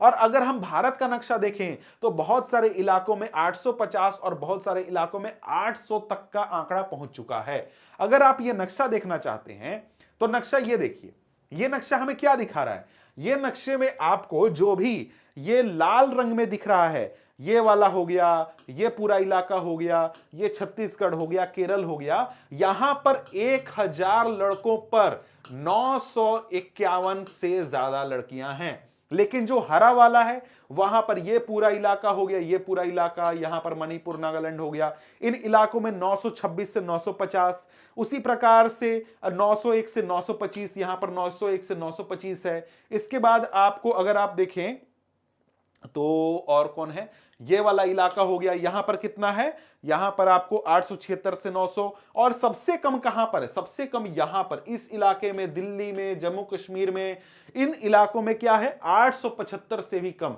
मतलब 1000 लड़कों पर कितनी लड़कियां हैं, 875 से भी कम लड़कियां हैं। यह अनुपात है हमारे देश में लड़के और लड़कियों का। समझ गया, लिंग अनुपात, ठीक है। पितृ प्रधान का यहां पर मतलब देख सकते हैं, शाब्दिक अर्थ होता है पिता का शासन, समझ गए। अगर हम लोग देखें तो आगे यहां पर आगे क्या है, महिलाओं के उत्पीड़न, शोषण और उन पर होने वाली हिंसा की खबरें हमें रोज पढ़ने को मिलती हैं। ये तो भाई आपको अपने समाज में पता ही होगा कि कहीं पर किसी लड़के के साथ कोई बदतमीजी कर दी गई, या फिर उनके खिलाफ उनके परिवार वालों ने ही हिंसा कर दी, लड़की को दहेज के लिए मार दिया गया। इस प्रकार की चीजें तो आपको देखने को मिलती हैं। और खास करके अगर हम शहरी इलाकों की बात करें, हमारे देश के शहरों की बात करें, तो वहां पर महिलाएं जो है वो बहुत ज्यादा असुरक्षित हो चुकी हैं। कैसे भाई, जो लड़कियां होती हैं जब सड़कों से जाती हैं तो उनको सड़कों पर बहुत सारे लोग छेड़ देते हैं, परेशान कर देते हैं। लड़कियां अकेले कहीं जाना पसंद नहीं करती हैं, उनके लिए सेफ नहीं है। इसी प्रकार से अगर आप घरों में भी देखें तो महिलाएं सेफ नहीं है, क्योंकि उनके घर में उनके परिवार द्वारा ही उनके साथ मारपीट किया जाता है, घरेलू हिंसा उनको झेलना पड़ता है, बहुत तरीके की परेशानियां उनको झेलनी पड़ती हैं। अगर हम लोग देखें तो ये आंकड़ा दिया गया है कि दुनिया के किस किस हिस्से में, कहां पर, किस देश में महिलाओं की हिस्सेदारी कितनी है संसदों में। तो यहां पर अगर हम भारत की देखें तो 11.8% है। इस साल का जो डाटा है उसमें वो 15% है, ठीक है। फिर भी जो दुनिया का एवरेज है वो कितना है, 24%, 24%। अब आप सोचिए कि हमारे देश में महिलाओं की संसदों में या फिर राजनीति में जो हिस्सेदारी है वो अफ्रीका से भी कम है। यहां देखिए, सहारा मरुस्थल के दक्षिणवर्ती देश अफ्रीका के देश यहां पर है कितनी ज्यादा है, और भारत की क्या स्थिति है। यहां पर अरब देश की देखें तो यहां पर देख लीजिए, यहां पर अमेरिका की बात करिए, नॉर्डिक देशों की बात करिए, सभी देशों में कंपेयर कर लीजिए, भारत की स्थिति कितनी खराब है आप यहां पर देख सकते हैं। अब यहां पर आगे हमारे सामने टॉपिक क्या है, टॉपिक है महिलाओं का राजनीतिक प्रतिनिधित्व। मतलब कि यहां पर राजनीति में महिलाओं की कितनी हिस्सेदारी रही है या हो सकती है, उसमें क्या बदलाव करने की जरूरत है, क्या सुधार हुए हैं, ये सारी बातें हम बात करेंगे। तो कहता है कि यह कोई छुपी हुई बात नहीं है कि औरतों की भलाई या उनके साथ समान व्यवहार वाले मुद्दों पर पर्याप्त ध्यान नहीं दिया जाता है। इसी चीज के चलते विभिन्न नारीवादी समूह और महिला आंदोलन इस निष्कर्ष पर पहुंचे हैं कि जब तक औरतों का सत्ता पर नियंत्रण नहीं होगा तब तक इस समस्या का निपटारा नहीं हो सकता है। क्या है बात भाई, बात है कि भाई आपको भी पता है, हमें भी पता है कि महिलाओं की जो समस्याएं हैं, महिलाओं की जो अधिकार हैं, भलाई है, उस पर उतना ज्यादा ध्यान नहीं दिया गया है। तो ध्यान कैसे दिया जाएगा, तो जो नारीवादी महिलाएं हैं, नारीवादी समूह हैं, उनका कहना है कि भाई देखो, तुमको टेंशन लेने का जरूरत नहीं है, हमारा काम है, हमारा टेंशन है, हमारा भलाई करना है, तो हमें अधिकार दे दो, हम अपना संभाल लेंगे। यही बात इनका कहना है कि भाई अगर हमें महिलाओं की स्थिति सुधारनी है, महिलाओं को बराबरी का दर्जा देना है, अधिकार देना है, तो राजनीति जो है उसमें महिलाओं को हिस्सेदारी दिलानी होगी। महिलाओं की हिस्सेदारी जितनी ज्यादा होगी उनकी समस्याओं पर उतना ही ध्यान दिया जाएगा। यही बात यहां पर कहा गया है। आगे कहा जा रहा है, इस लक्ष्य को हासिल करने का एक तरीका है यह कि जनता द्वारा चुने हुए प्रतिनिधियों में महिलाओं की हिस्सेदारी बढ़ाई जाए। कि भाई जो नेता चुन करके आते हैं, जो संसद में बैठते हैं, विधानसभा में बैठते हैं, पंचायतों में बैठते हैं, उसमें महिलाएं अगर शामिल होंगी तो महिलाओं की समस्या पर उतना ही ज्यादा ध्यान दिया जाएगा।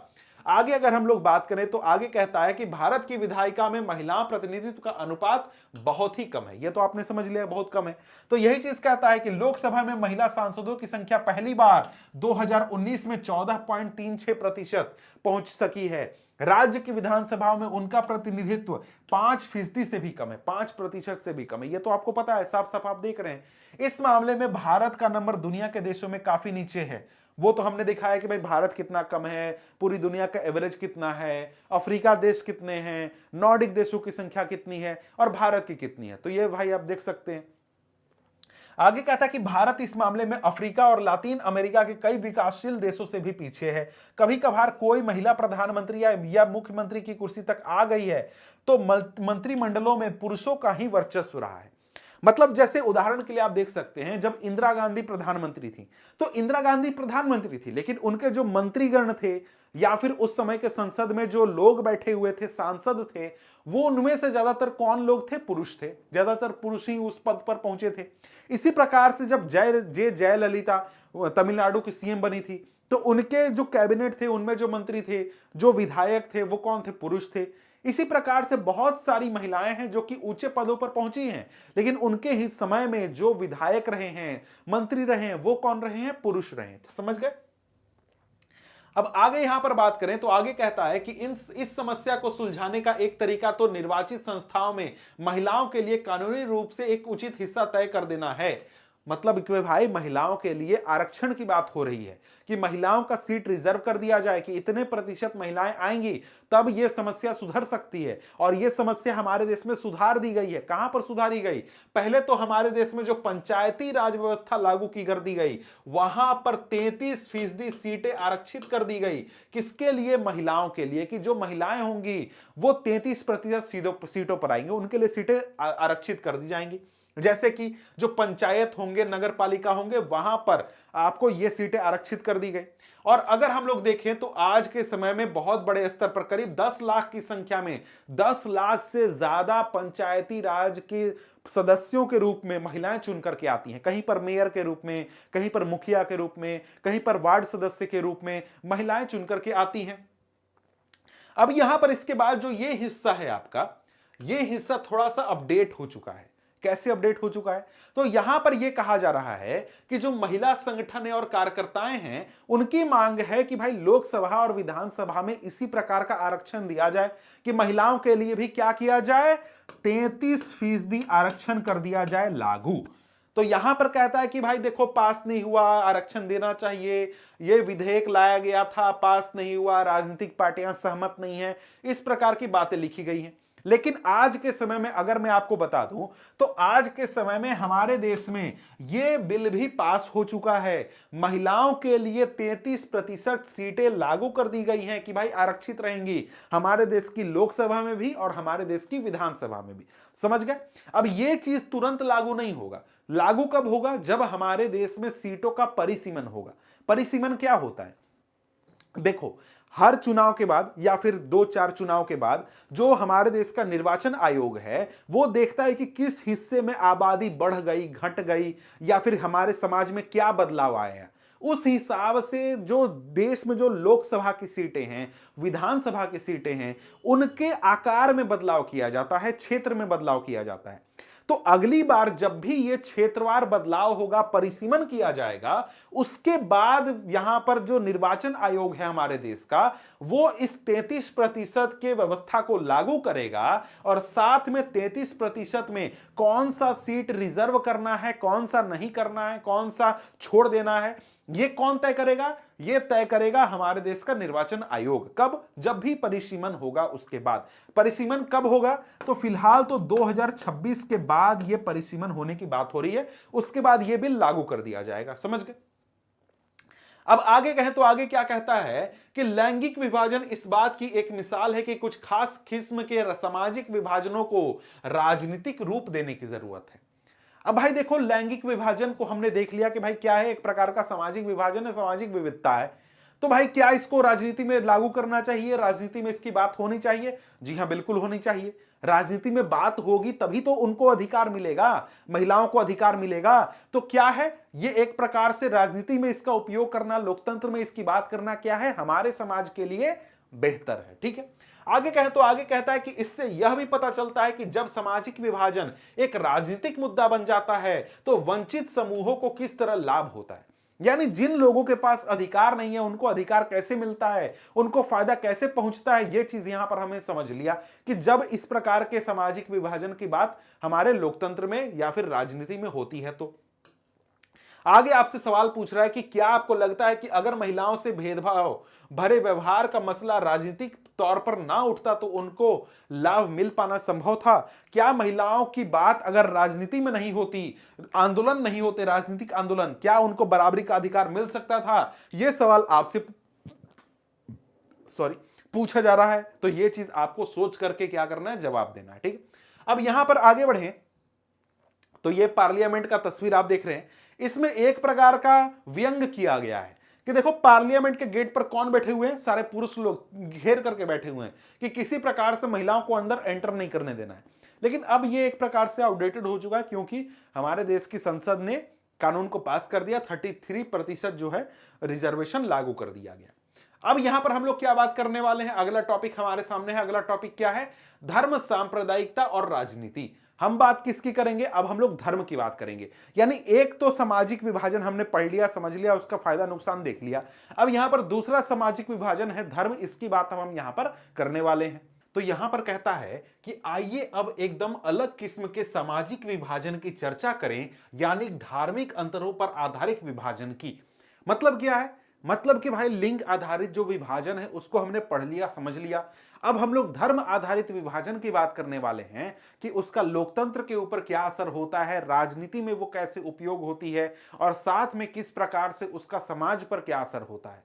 तो कहता है कि यह विभाजक लैंगिक विभाजन जैसा सार्वभौम तो नहीं है, पर विश्व में धार्मिक विभिन्नता आज बड़ी व्यापक हो चली है।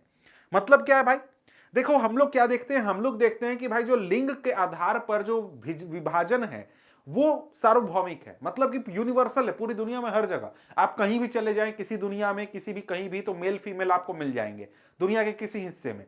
लेकिन धर्म के आधार पर अगर हम लोग विभाजन की बात करें तो हो सकता है कि कुछ इलाके ऐसे हों जहां पर कोई धर्म को ना मानता हो, या फिर देश में सभी लोग एक ही धर्म को मानते हो, तो हो सकता है कि उस इलाके में धर्म के आधार पर विभिन्नता ना हो।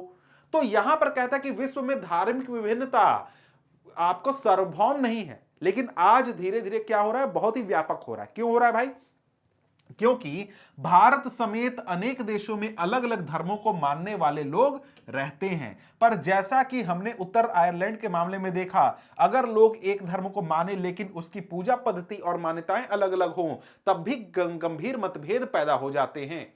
अब यहां पर एक बात है कि देखो भाई, यहां पर बात क्या कह रहा है, यहां पर कह रहा है कि भाई देखो भारत और इसके जैसे बहुत सारे देश, जैसे कोई भी देश आप आज के समय में उठा लो, तो आप अगर देखते हैं तो आपको पता चलेगा कि हर देश में एक से ज्यादा धर्म को मानने वाले लोग रहते हैं। भारत में कई सारे धर्मों को मानने वाले लोग रहते हैं। उसी प्रकार से यूरोप में आप जाते हैं तो आज के समय में वहां पर मुस्लिमों की संख्या, हिंदुओं की संख्या भी काफी हो चुकी है, तो वहां पर भी धार्मिक विभिन्नता आ चुकी है। इसी प्रकार से दुनिया के लगभग देशों में यह विभिन्नता आपको देखने को मिलती है। अब इसके अलावा कुछ देश ऐसे हैं, कुछ समाज ऐसे हैं, वहां पर धार्मिक विभिन्नता नहीं है, मतलब कि कोई दो धर्म के या फिर बहुत सारे धर्म के लोग एक साथ नहीं रह रहे हैं, फिर भी लोगों में झगड़ा हो जाता है, या फिर भी वहां पर लोगों में विभिन्नता आ जाती है। कैसे, क्योंकि एक ही धर्म को मानने वाले लोग जो हैं वो अलग अलग पूजा पद्धति को फॉलो करते हैं। जैसे उदाहरण के लिए आपको यहां पर उत्तरी आयरलैंड की कहानी बताई गई है, जो पिछले चैप्टर में था, यानी कि जो चैप्टर नंबर 3 हुआ करता था पिछले साल तक, उसमें दिया गया था। वो डिलीट हो गया है, लेकिन आपको डिटेल में यहां पर बताया नहीं गया, तो वो मैं आपको समझा दूंगा। मतलब यहां पर बात क्या है, बात है कि लोग एक ही धर्म मान रहे हैं, लेकिन उसी धर्म को अलग अलग तरीके से मान रहे हैं ना, तो भी लोगों में झगड़ा हो जाता है। जैसे उत्तरी आयरलैंड की कहानी क्या है, उत्तरी आयरलैंड जो है वो एक देश है यूरोप में। अगर आप देखें तो यहां पर हमारा देश है भारत, यहां से आप यूरोप पहुंचते हैं तो यूरोप में यूनाइटेड किंगडम जो है वो 4 देशों का समूह है। उसमें से एक देश हमारा क्या है, हमारा नॉर्दर्न आयरलैंड है, यानी उत्तरी आयरलैंड है। ठीक है, अब ये आप कहां का नक्शा देख रहे हैं, ये यूनाइटेड किंगडम का नक्शा देख रहे हैं। ये पूरा हमारा क्या है, ये पूरा हमारा यूनाइटेड किंगडम है। ठीक है, अब इसमें से ये वाला जो हिस्सा है ना, ये वाला हिस्सा है आपका नॉर्दर्न आयरलैंड। अब इसी की बात यहां पर हो रही है, इसको मैं जरा सा जूम करता हूं। अब यहां पर अगर मैं आपको दिखाऊं तो यहां पर क्या है, यहां पर यह है आपका उत्तरी आयरलैंड। यहां पर जो लोग रहते हैं वो किस धर्म को मानते हैं भाई, वो सभी क्रिश्चियन धर्म को मानते हैं। ठीक है, अच्छी बात है। लेकिन यहां पर भी लोगों के बीच में आपस में झगड़ा है। क्यों झगड़ा है भाई, क्योंकि यहां पर दो समूह में लोग बटे हुए हैं। कौन कौन से समूह, एक हो गया आपका प्रोटेस्टेंट समूह, दूसरा हो गया रोमन कैथोलिक समूह। अब यहां पर बात यह है कि यहां पर करीब 54% लोग जो हैं वो कौन सा धर्म मानते हैं, प्रोटेस्टेंट धर्म मानते हैं, मतलब कि क्रिश्चियन धर्म का प्रोटेस्टेंट रूप मानते हैं। और वहीं करीब करीब 46% लोग जो हैं वो कौन सा धर्म मानते हैं, वो रोमन कैथोलिक पद्धति मानते हैं, मतलब कि रोमन कैथोलिक पद्धति जो है उसके आधार पर अपनी पूजा व्यवस्था को चलाते हैं। अब यहां पर क्या है कि यहां पर ये जो देश है ना आयरलैंड, यहां पर ये लोग रोमन कैथोलिक को फॉलो करते हैं। वही ये जो यूनाइटेड किंगडम का ये जो इंग्लैंड है, इंग्लैंड कौन सा धर्म मानता है? प्रोटेस्टेंट धर्म को मानता है, मतलब कि प्रोटेस्टेंट पद्धति को मानता है। अब यहां पर है कि जो नॉर्दर्न आयरलैंड है, यहां पर ये दोनों समूह के बीच में झगड़ा है। क्यों झगड़ा है भाई? क्योंकि ये जो यहां पर रोमन कैथोलिक मानने वाले लोग हैं, वो चाहते हैं कि इनका देश आकर के आयरलैंड के साथ मिल जाए, और यहां पर ये जो 54% मानने वाले लोग हैं, मतलब जो प्रोटेस्टेंट हैं, वो चाहते हैं कि इनका देश इनके साथ जुड़ा हुआ रहे, यूनाइटेड किंगडम के साथ जुड़ा हुआ रहे। अब यहां पर कारण ऐसा नहीं है कि दोनों देश को अलग अलग ले जाना चाहते हैं। यहां पर मेन जो कारण है वो क्या है? धर्म। लोग एक साथ रहने के लिए तैयार नहीं है। किस वजह से? पूजा पद्धति को लेकर। ऐसा नहीं है कि इनका धर्म अलग अलग है, एक ही धर्म है, लेकिन भी इनके बीच में क्या है? विभाजन है। इसी प्रकार से अगर आप देखें तो दुनिया में बहुत सारे ऐसे देश हैं जो कि मुस्लिम धर्म को मानते हैं, इस्लाम को मानते हैं, लेकिन उन देशों में भी आपको विभाजन देखने को मिलेगा, शिया और सुन्नी का विभाजन देखने को मिलेगा। इसी प्रकार से आप अगर हिंदू धर्म को भी देखते हैं तो हिंदू धर्म में भी आपको कई सारे पूजा पद्धति देखने को मिल जाते हैं कि लोग जो हैं वो हिंदू धर्म को ही मान रहे हैं, लेकिन उनका जो पूजा करने का तरीका है वो अलग अलग है। तो यही बात है कि भाई देखो, यहां पर जब हम लोग बात करते हैं धार्मिक अंतर की, तो उसका यह मतलब नहीं है कि सिर्फ और सिर्फ हम बात कर रहे हैं अलग अलग धर्मों की। एक ही धर्म में आपको धार्मिक अंतर हो सकते हैं, अलग अलग पद्धति को लेकर, अलग अलग विचार को लेकर आपको धार्मिक अंतर मिल सकता है। इसीलिए यहां पर बात की जा रही है इसकी, ठीक है। अब यहां पर आगे बढ़े तो आगे यहां पर एक बात कह रहा है कि आपको लैंगिक विभाजन के विपरीत धार्मिक विभाजन अक्सर राजनीति के मैदान में अभिव्यक्त होती है। मतलब कि अगर हम लोग राजनीति की बात करें तो राजनीति में धर्म की बहुत बात होती है। ऐसा नहीं कि सिर्फ भारत में होती है, दुनिया के बहुत सारे देश क्या, जो अमेरिका देश है, यूरोप में जो फ्रांस है, जर्मनी है, ब्रिटेन है, इन सब देशों को हम एक प्रकार से समझते हैं कि ये बहुत विकसित देश हैं। लेकिन वहां पर भी जो चुनाव होते हैं, राजनीति होती है, उनमें धर्मों की बहुत बात होती है और धर्म के आधार पर बहुत सारे फैसले लिए जाते हैं। समझ गए? तो मतलब क्या आप समझ रहे हैं? मतलब कि पूरी दुनिया में किसी भी देश की राजनीति हो, वहां पर लिंग की बात नहीं होती है बहुत ज्यादा, लेकिन धर्म की बहुत बात होती है, हमेशा बात होती है, हर समय धर्म की चर्चा होती है। अब यहां पर आगे बढ़े तो आगे कुछ आपको पॉइंट्स बताए गए हैं, कुछ पॉइंट्स जो हैं वो नोटिस कराए जा रहे हैं, धर्म और राजनीति से जो जुड़े हुए हैं उसकी बात यहां पर हो रही है। जैसे सबसे पहले गांधी जी का एक कथन यहां पर कहा जा रहा है कि गांधी जी कहा करते थे कि धर्म को कभी भी राजनीति से अलग नहीं किया जा सकता। गांधी जी क्या कह रहे थे कि भाई धर्म और राजनीति एक दूसरे से जुड़े हुए हैं, इन दोनों को कभी भी हम अलग नहीं कर सकते हैं। अब क्या उनका मतलब था कि भाई हम लोग धर्म के आधार पर चुनाव लड़ेंगे? नहीं, उनका कहना था कि जो धर्म जो हैं, जैसे कि हिंदू धर्म, इस्लाम धर्म, क्रिश्चियन धर्म, ये जो धर्म हैं, इनकी जो मान्यताएं हैं या फिर जो इनके जो नैतिक मूल्य हैं, वो एक प्रकार से हमारे देश की राजनीति को चलाते रहेंगे। मतलब राजनीति जो है वो धर्म के नैतिक मूल्यों से चलेगी, ये उनका कहना था। ये मतलब नहीं था कि लोग हिंदू, मुस्लिम, क्रिश्चियन के आधार पर वोट देंगे, पार्टियां बनेंगी, ये बात उनका कहना नहीं था। उनका मानना था कि राजनीति धर्म द्वारा स्थापित मूल्यों से निर्देशित होनी चाहिए। अब क्या धर्म का क्या मूल्य होता है? नैतिक मूल्य, जैसे झूठ नहीं बोलना चाहिए, सच बोलना चाहिए, लोगों की मदद करनी चाहिए, समाज की सेवा करनी चाहिए, अच्छा विचार मन में रखना चाहिए। तो ये ऐसे विचार हैं जिनसे कि राजनीति को चलाया जाए तो बहुत अच्छा होगा, समाज का बहुत अच्छे से समाज हमारा चलेगा। ये इस प्रकार के विचार की बात यहां पर महात्मा गांधी कह रहे थे। अब यहां पर आगे एक और बात कही गई, एक और पॉइंट है कि अपने देश के मानवाधिकार समूहों का कहना है कि इस देश में सांप्रदायिक दंगों में मरने वाले ज्यादातर लोग अल्पसंख्यक समुदाय के हैं। उनकी मांग है कि सरकार अल्पसंख्यकों की रक्षा के लिए विशेष कदम उठाए। अल्पसंख्यक क्या मतलब? क्या मतलब कि जिनकी संख्या बहुत ही कम है, उनकी बात यहां पर की जा रही है। तो यही कहता है कि जब भी देखिए देश में आपको सांप्रदायिक दंगे होते हैं, मतलब कि धर्म के आधार पर जब दंगे होते हैं, हमारे देश में झगड़े होते हैं, तो उनमें किसकी ज्यादा हानि होती है, किसको ज्यादा नुकसान पहुंचता है, किनकी ज्यादा मौत होती है? वो ऐसे लोग जो कि अल्पसंख्यक हैं, मतलब जिनकी संख्या कम है, तो उनकी सुरक्षा के लिए सरकार को कदम उठाना चाहिए, ये बात हो रही है। इसके बाद यहां पर क्या हो रहा है? अगला पॉइंट यहां पर कहता है कि महिला आंदोलन का कहना है कि सभी धर्मों में वर्णित पारिवारिक कानून महिलाओं से भेदभाव करते हैं। इस आंदोलन की मांग है कि सरकार को इन कानूनों में समता मूलक बनाने के लिए उनमें बदलाव करने चाहिए।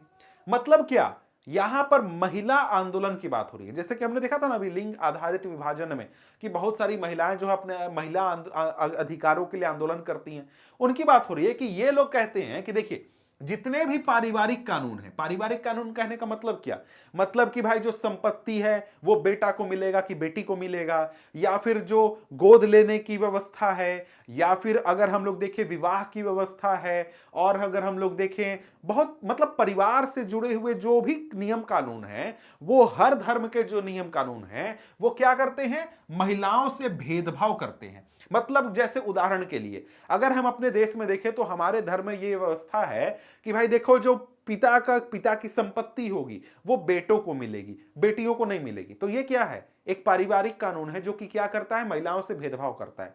तो इसको हमारे देश की सुप्रीम कोर्ट ने क्या किया, निरस्त कर दिया, खत्म कर दिया। इसी प्रकार के बहुत सारी ऐसे व्यवस्थाएं हैं जहां पर महिलाओं से किसी न किसी प्रकार का भेदभाव होता है धर्म के आधार पर। ठीक है, आगे कहता कि ये सभी मामले धर्म और राजनीति से जुड़े हैं, पर ये बहुत गलत या खतरनाक भी नहीं लगते। अब ये बात भी सही है भाई, जो 3 पॉइंट हमने देखे जो राजनीति से जुड़े हुए हैं और धर्म से भी जुड़े हुए हैं, इनमें यहां पर धर्म की भी बात हो रही है और राजनीति की भी बात हो रही है। लेकिन तीनों पॉइंट देखकर क्या आपको लगा कि भाई बहुत खतरनाक बात है, खराब बात है? जी नहीं, बहुत नॉर्मल बात है, अच्छी बात है कि भाई सुधार होना चाहिए। ठीक है, अब आगे कहता है कि विभिन्न धर्मों से निकले विचार, आदर्श और मूल्य राजनीति में एक भूमिका निभा सकते हैं। अच्छी बात है कि भाई देखो जो भी धर्म है उससे जो अच्छा विचार आया है, अच्छा बात आया है, वो राजनीति में एक भूमिका निभा सकता है, समाज को आगे दिशा दिखाने का काम कर सकता है। ठीक है, लोगों को एक धार्मिक समुदाय के तौर पर अपनी जरूरतों, हितों और मांगों को राजनीति में उठाने का अधिकार होना चाहिए। यह बात भी ठीक है कि भाई देखो आप किसी धर्म को मानते हैं, मान लीजिए कि आप 100 लोगों ने मिलकर एक नया धर्म बना लिया, तो आपकी कुछ मांगे होंगी कि भाई हमको हमारा मंदिर बनाने दिया जाए, हमको पूजा अपना करने का फैसिलिटी दिया जाए, इस प्रकार की कुछ मांगे होंगी। तो आपके पास एज अ धार्मिक समूह, क्योंकि आप एक धार्मिक समूह हैं, आपको अपनी आजादी है कि आप सरकार से मांग करें कि हमारे धर्म के मानने वाले लोगों को ये सुविधाएं मिलनी चाहिए। ये आपका अधिकार है, इसके लिए कोई प्रतिबंध नहीं है। मतलब कोई भी धर्म का व्यक्ति है, चाहे वो हिंदू धर्म मानने वाला हो, मुस्लिम हो, या फिर कोई क्रिश्चियनिटी को फॉलो करता है, उसको ये आजादी होनी चाहिए कि वो अपने धर्म से जुड़े हुए मुद्दों की मांग सरकार से, लोगों से, समाज से कर सके। ठीक है, आगे कहता है कि जो लोग राजनीतिक सत्ता में हो उन्हें धर्म के कामकाज पर नजर रखनी चाहिए, और अगर वह किसी के साथ भेदभाव करता है या किसी के दमन में सहयोगी की भूमिका निभाता है तो इसे रोकना चाहिए।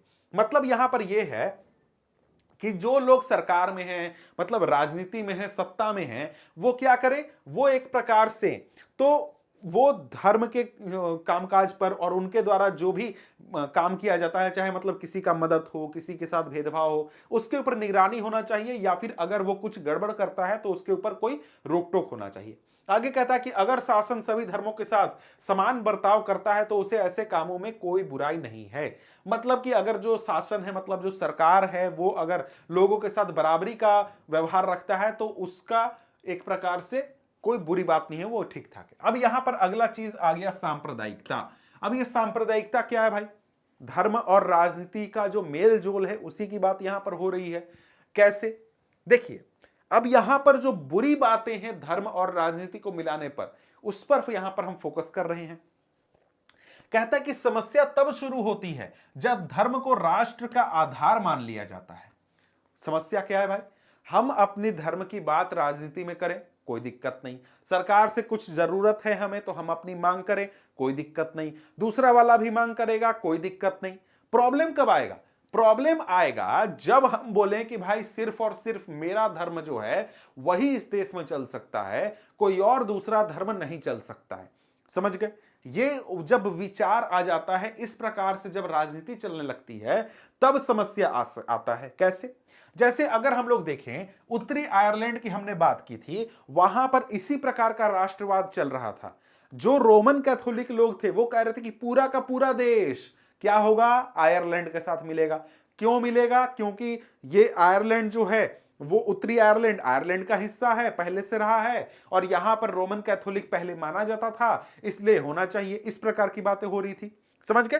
तो यहां पर जो इस प्रकार का विचार रख रहे थे उनको नेशनलिस्ट कहा जा रहा था। वो तो यहां पर डिटेल नहीं पढ़ना है, बस मैं कह रहा हूं, ठीक है?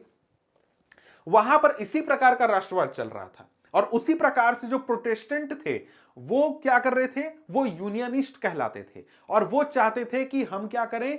यूनाइटेड किंगडम के साथ बने रहें, और वो चाहते कि पूरा का पूरा देश उनके साथ बना रहे, और पूरा देश में क्या हो? प्रोटेस्टेंट सब लोग बन जाए। इस प्रकार की बातें हो रही थी। तो वहां पर इसी कारण से झगड़ा था कि लोग जो थे, दोनों तरफ के लोग जो थे, उन्होंने धर्म को राष्ट्रवाद का मुद्दा बना दिया था और राष्ट्र का आधार बना दिया था कि पूरा का पूरा देश धर्म के आधार पर ही चलेगा। समझ गए? कहता है कि राष्ट्रवाद की ऐसी अवधारणा से जुड़े खतरों को दिखाता है, सॉरी, उत्तरी आयरलैंड का उदाहरण राष्ट्रवाद की ऐसी ही अवधारणा से जुड़े खतरों को दिखाता है। समस्या तब और विकराल हो जाती है जब राजनीति में धर्म की अभिव्यक्ति एक समुदाय की विशिष्टता के दावे और पक्ष पोषण का रूप लेने लगती है तथा इसके अनुयायी दूसरे धर्मावलंबियों के खिलाफ मोर्चा खोलने लगते हैं। समाज में झगड़े, परेशानियां या फिर ये बुरी बात, धर्म और राजनीति का मेल जोल बुरी बात कब होती है?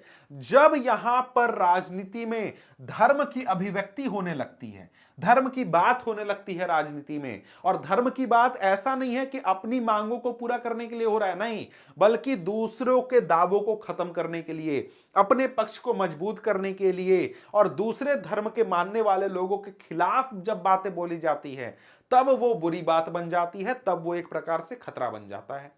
आगे यहां पर कहता है कि ऐसा तब होता है जब एक धर्म के विचारों को दूसरे से श्रेष्ठ माना जाने लगता है और कोई एक धार्मिक समूह अपनी मांगों को दूसरे समूह के विरोध में खड़ा करने लगता है। मतलब क्या? मतलब लोग जब ये मानने लगते हैं कि भाई देखो, यहां पर हमारा धर्म जो है वो ज्यादा बेहतर है, वो वाला धर्म बढ़िया नहीं है, हमारा धर्म जो है वो इस देश में रहेगा तो ज्यादा बेहतर है, दूसरा वाला खत्म हो जाएगा तो ज्यादा बेहतर है, इस प्रकार से। और दोनों के बीच में झगड़ा कि हमको ये चाहिए, हमको वो चाहिए। मतलब दोनों पार्टी एक ही, दोनों धर्म के लोग एक ही बात पर लड़ने लगे, दोनों एक दूसरे के खिलाफ बोलने लगे, विचार रखने लगे, बातें करने लगे, तब खतरा हो जाता है। आगे कहता है कि इस प्रक्रिया में जब राज्य अपनी सत्ता का इस्तेमाल किसी एक धर्म के पक्ष में करने लगता है तो स्थिति और विकट होने लगती है। मतलब ये तो ठीक है, अगर राजनीति में लोग पार्टियां बनाकर लड़ रहे हैं, बातचीत के विचार में झगड़ा कर रहे हैं, तो चल सकता है। लेकिन अगर कोई एक पक्ष सरकार में आ जाए और सरकार की ताकत का उपयोग करे, और सरकार की ताकत का उपयोग करके एक धर्म को आगे बढ़ाए और दूसरे धर्म के विपक्ष में ताकत का उपयोग करे, तब बहुत बुरी स्थिति हो जाती है। और यही चीज है, राजनीति से धर्म को इस तरह जोड़ना ही सांप्रदायिकता है। तो ये जो सांप्रदायिकता आप देख रहे थे कि जब धर्म और राजनीति इस प्रकार से आपस में जुड़ जाते हैं, किस प्रकार से जुड़ जाते हैं कि लोग अपने धर्म को दूसरे से श्रेष्ठ मानने लगते हैं, अपना जो धार्मिक समूह है उसकी मांगों को दूसरे के विरोध में खड़ा कर देते हैं, और आगे चलकर राज्य की सत्ता का उपयोग करके वो एक धर्म को मजबूत करते हैं और दूसरे को कमजोर करने की कोशिश करते हैं। तब यहां पर हमारा इस प्रकार की जो राजनीति होती है उसको सांप्रदायिक राजनीति कहते हैं, और यही विचार हमारा सांप्रदायिकता होता है। ठीक है, आगे कहता है कि सांप्रदायिक राजनीति इस सोच पर आधारित होती है कि धर्म ही सामाजिक समुदाय का निर्माण करता है। सांप्रदायिक राजनीति जो होती है धर्म के आधार पर, वो किस बात से शुरू होती है? वो इस बात से शुरू होती है कि जो धर्म है उसी के आधार पर समुदाय का निर्माण होता है। समुदाय मतलब क्या? एक लोगों का समूह जो कि एक साथ एक तरीके का जीवन फॉलो करते हैं, एक प्रकार का उनका रहन सहन है, एक ग्रुप है। जैसे गांव में गांव है तो वो क्या है? एक प्रकार का समुदाय है। ठीक है, तो समुदाय के निर्माण करते हैं। मतलब कि अगर लोगों का ग्रुप बनेगा, दोस्ती बनेगी, यारी होगी, शादियां होंगी, लोगों का घर में आन जान होगा, तो वो किस आधार पर होगा? धर्म के आधार पर होगा। ठीक है, इस मान्यता के अनुकूल सोचना सांप्रदायिकता है। मतलब इस प्रकार का अगर हम विचार रखते हैं कि धर्म के आधार पर ही समाज बनेगा और धर्म के आधार पर ही लोगों के समूह बनेंगे, समुदाय बनेंगे, इस प्रकार का अगर हम विचार रखते हैं तो ये क्या है? सांप्रदायिकता है। इस सोच के अनुसार एक खास धर्म में आस्था रखने वाले लोग एक ही समुदाय के होते हैं, उनके मौलिक हित एक जैसे होते हैं तथा समुदाय के लोगों के आपसी मतभेद सामुदायिक जीवन में कोई अहमियत नहीं रखते। मतलब कि अगर आप ऐसा विचार रखते हैं या कोई भी ऐसा विचार रखता है कि जो समाज है, समाज का समुदाय, लोगों का समूह किस आधार पर बने? धर्म के आधार पर, तो वहां पर यह विचार आता है कि जो एक धर्म को मानने वाले लोग हैं वो एक ही समुदाय के लोग हैं। मतलब मैं और मेरे धर्म के जितने भी लोग हैं वो सब एक ग्रुप बनाकर रहेंगे, समझ गए? और इस ग्रुप का, मेरे धर्म के सभी लोग जो है ना वो आपस में ही दोस्ती करेंगे, यारी करेंगे, किसी दूसरे धर्म वाले से दोस्ती भी नहीं करेंगे, बात भी नहीं करेंगे, रिश्तेदारी नहीं करेंगे, कुछ नहीं करेंगे, समझ गए? उनके मौलिक हित एक जैसे हैं। मतलब कि एक ग्रुप जो है एक धर्म को मानने वाले लोगों का, उन सबका जरूरत एक है, उन सब की मौलिक हित एक है, मतलब सबको एक ही परेशानी है, सबको एक ही जरूरत है, किसी को दूसरा कुछ जरूरत हो ही नहीं सकता है। और साथ में लोगों में जो आपस में मतभेद है, एक धर्म में मानने वाले दो लोगों में जो मतभेद है, वो मतभेद कोई मायने नहीं रखता, उसका कोई जरूरत नहीं है, वो ऐसा कुछ होता नहीं है। मतलब क्या? मतलब समाज बनेगा किस आधार पर बनेगा? सिर्फ और सिर्फ धर्म के आधार पर बनेगा। एक धर्म के लोग एक साथ रहेंगे, एक साथ व्यवहार करेंगे, एक साथ जीवन बसर करेंगे, सब चीज करेंगे, ठीक है? आगे कहता है कि इस सोच में यह बात भी शामिल है कि किसी अलग धर्म को मानने वाले लोग दूसरे सामाजिक समुदाय के हिस्सा नहीं हो सकते। अगर विभिन्न धर्मों के लोगों की सोच में कोई समानता दिखती है तो यह ऊपरी और बेमानी होती है। मतलब कि दो धर्म के लोग एक साथ नहीं रह सकते, उनके बीच में एक जैसा विचार नहीं हो सकता, उनका आपस में कोई समूह नहीं बन सकता। मतलब यही बात है भाई, ठीक है? आगे कहता है कि अलग अलग धर्मों के लोगों के हित तो अलग अलग होंगे ही और उनमें टकराव भी होगा। मतलब जो अलग अलग धर्म को मानने वाले लोग हैं उनकी जरूरतें अलग होंगी, उनका जो डिमांड होगा, जीने का तरीका होगा, सब चीज अलग अलग होगा, उनका हित भी अलग अलग तरीके से होगा और उनके बीच में टकराव होना तो नॉर्मल बात है। समझ गए? ये एक प्रकार से कैसा विचार है? सांप्रदायिक विचार है। समझ गए कि भाई देखो, कोई हिंदू लोगों का समूह है तो उनका जीने का तरीका अलग, उनका जरूरत अलग, उनका समूह अलग, ठीक है? कोई मुस्लिम समूह है तो उनका जरूरत अलग, उनकी डिमांड अलग, उनमें जो लोग रह रहे हैं उनकी दोस्ती किसमें होगी? आपस में ही होगी, कोई दूसरा वाले से दोस्ती नहीं करेगा। इस प्रकार के विचार की यहां पर बात हो रही है। और इनके बीच में टकराव होना क्या है? नेचुरल है कि भाई होना ही है, एकदम धर्म के आधार पर लड़ना ही है। ऐसा जब विचार हो ना तो ये एक प्रकार का सांप्रदायिक विचार है, ठीक है? अब यहां पर आगे कहता है कि सांप्रदायिक सोच जब ज्यादा आगे बढ़ती है तो उसमें यह विचार जुड़ने लगता है कि दूसरे धर्म के अनुयायी एक ही राष्ट्र में समान नागरिक के तौर पर नहीं रह सकते। जब यह विचार बहुत ज्यादा बढ़ जाए तो लोगों के मन में यह विचार आने लगता है कि देखो भाई, जो दूसरा धर्म मानने वाला है वो हमारे देश में रह ही नहीं सकता है, वो एक देश में समान नागरिक के रूप में नहीं रह सकता है। कि मतलब दोनों दो धर्म को मानते हैं तो दोनों के लिए दो दो देश होना चाहिए, या फिर एक जो धर्म को मानने वाला व्यक्ति है उसके सारे अधिकार छीन लेने चाहिए। इस प्रकार के विचार की यहां पर बात हो रही है। इस मानसिकता के अनुसार या तो एक समुदाय के लोगों को दूसरे समुदाय के वर्चस्व में रहना होगा या फिर उनके लिए अलग राष्ट्र बनाना होगा। ठीक है भाई, कि भाई या तो आप एक पावरफुल हो जाएगा, एक कमजोर हो जाएगा, या फिर आप अपना अलग देश लेकर के निकल जाइए। अब यहां पर आगे कहता है कि यह मान्यता बुनियादी रूप से गलत है। गलत है भाई, ये तो भाई सही बात है कि गलत है, क्योंकि दो व्यक्ति वो अलग अलग धर्म के हैं तो उनका आपस में हित एक जैसा हो सकता है। जैसे मान लो कि उदाहरण के लिए ले रहा हूं कि एक समूह है मुस्लिम लोगों का, मुस्लिम धर्म को मानने वाले लोग हैं, दूसरी तरफ हिंदू धर्म को मानने वाले लोग हैं, और तीसरी तरफ क्रिश्चियंस हैं, जैन हैं, आपको और भी धर्म को मानने वाले लोग हैं, ठीक है? अब इन सब लोगों का धर्म के मामले में एक जैसा विचार है, अच्छी बात है, कोई परेशानी नहीं है उससे। लेकिन इनके बीच में भी अलग अलग समूह हैं। जैसे कोई मुस्लिम व्यक्ति है, एक मुस्लिम व्यक्ति बहुत अमीर है, अरबपति है, एक हिंदू व्यक्ति भी अरबपति है। एक मुस्लिम व्यक्ति गरीब है, एक हिंदू व्यक्ति भी गरीब है, क्रिश्चियन भी गरीब है।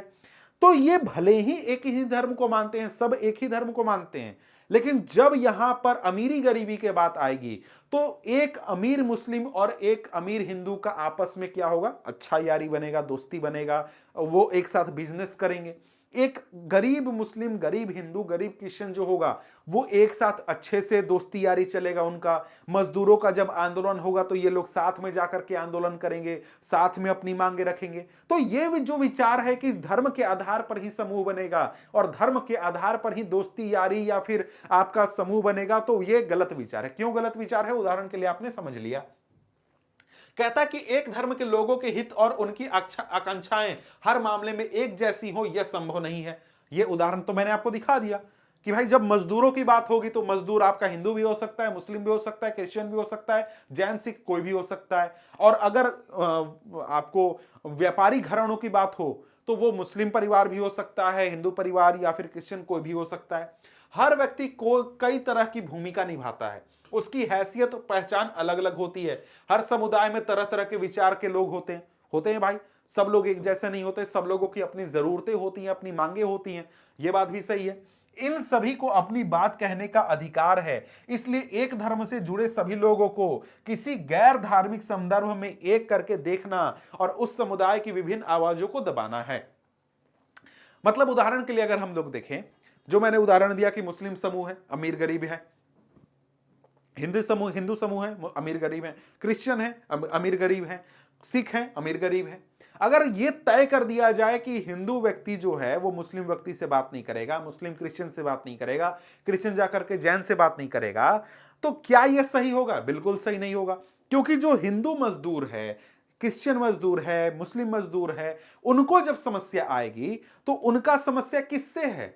क्या उसका समस्या धर्म के आधार पर है? जी नहीं। उसका समस्या आपको फैक्ट्री के मालिक से है या फिर किसी दुकान के मालिक से है। तो उनको जो समस्या है, उनको अगर सुलझाना है, अपनी मांगे रखनी है, तो वो एक समूह में आकर के सब मजदूर का संगठन बना करके आंदोलन करेंगे, तब वो मांग अपनी रख सकते हैं।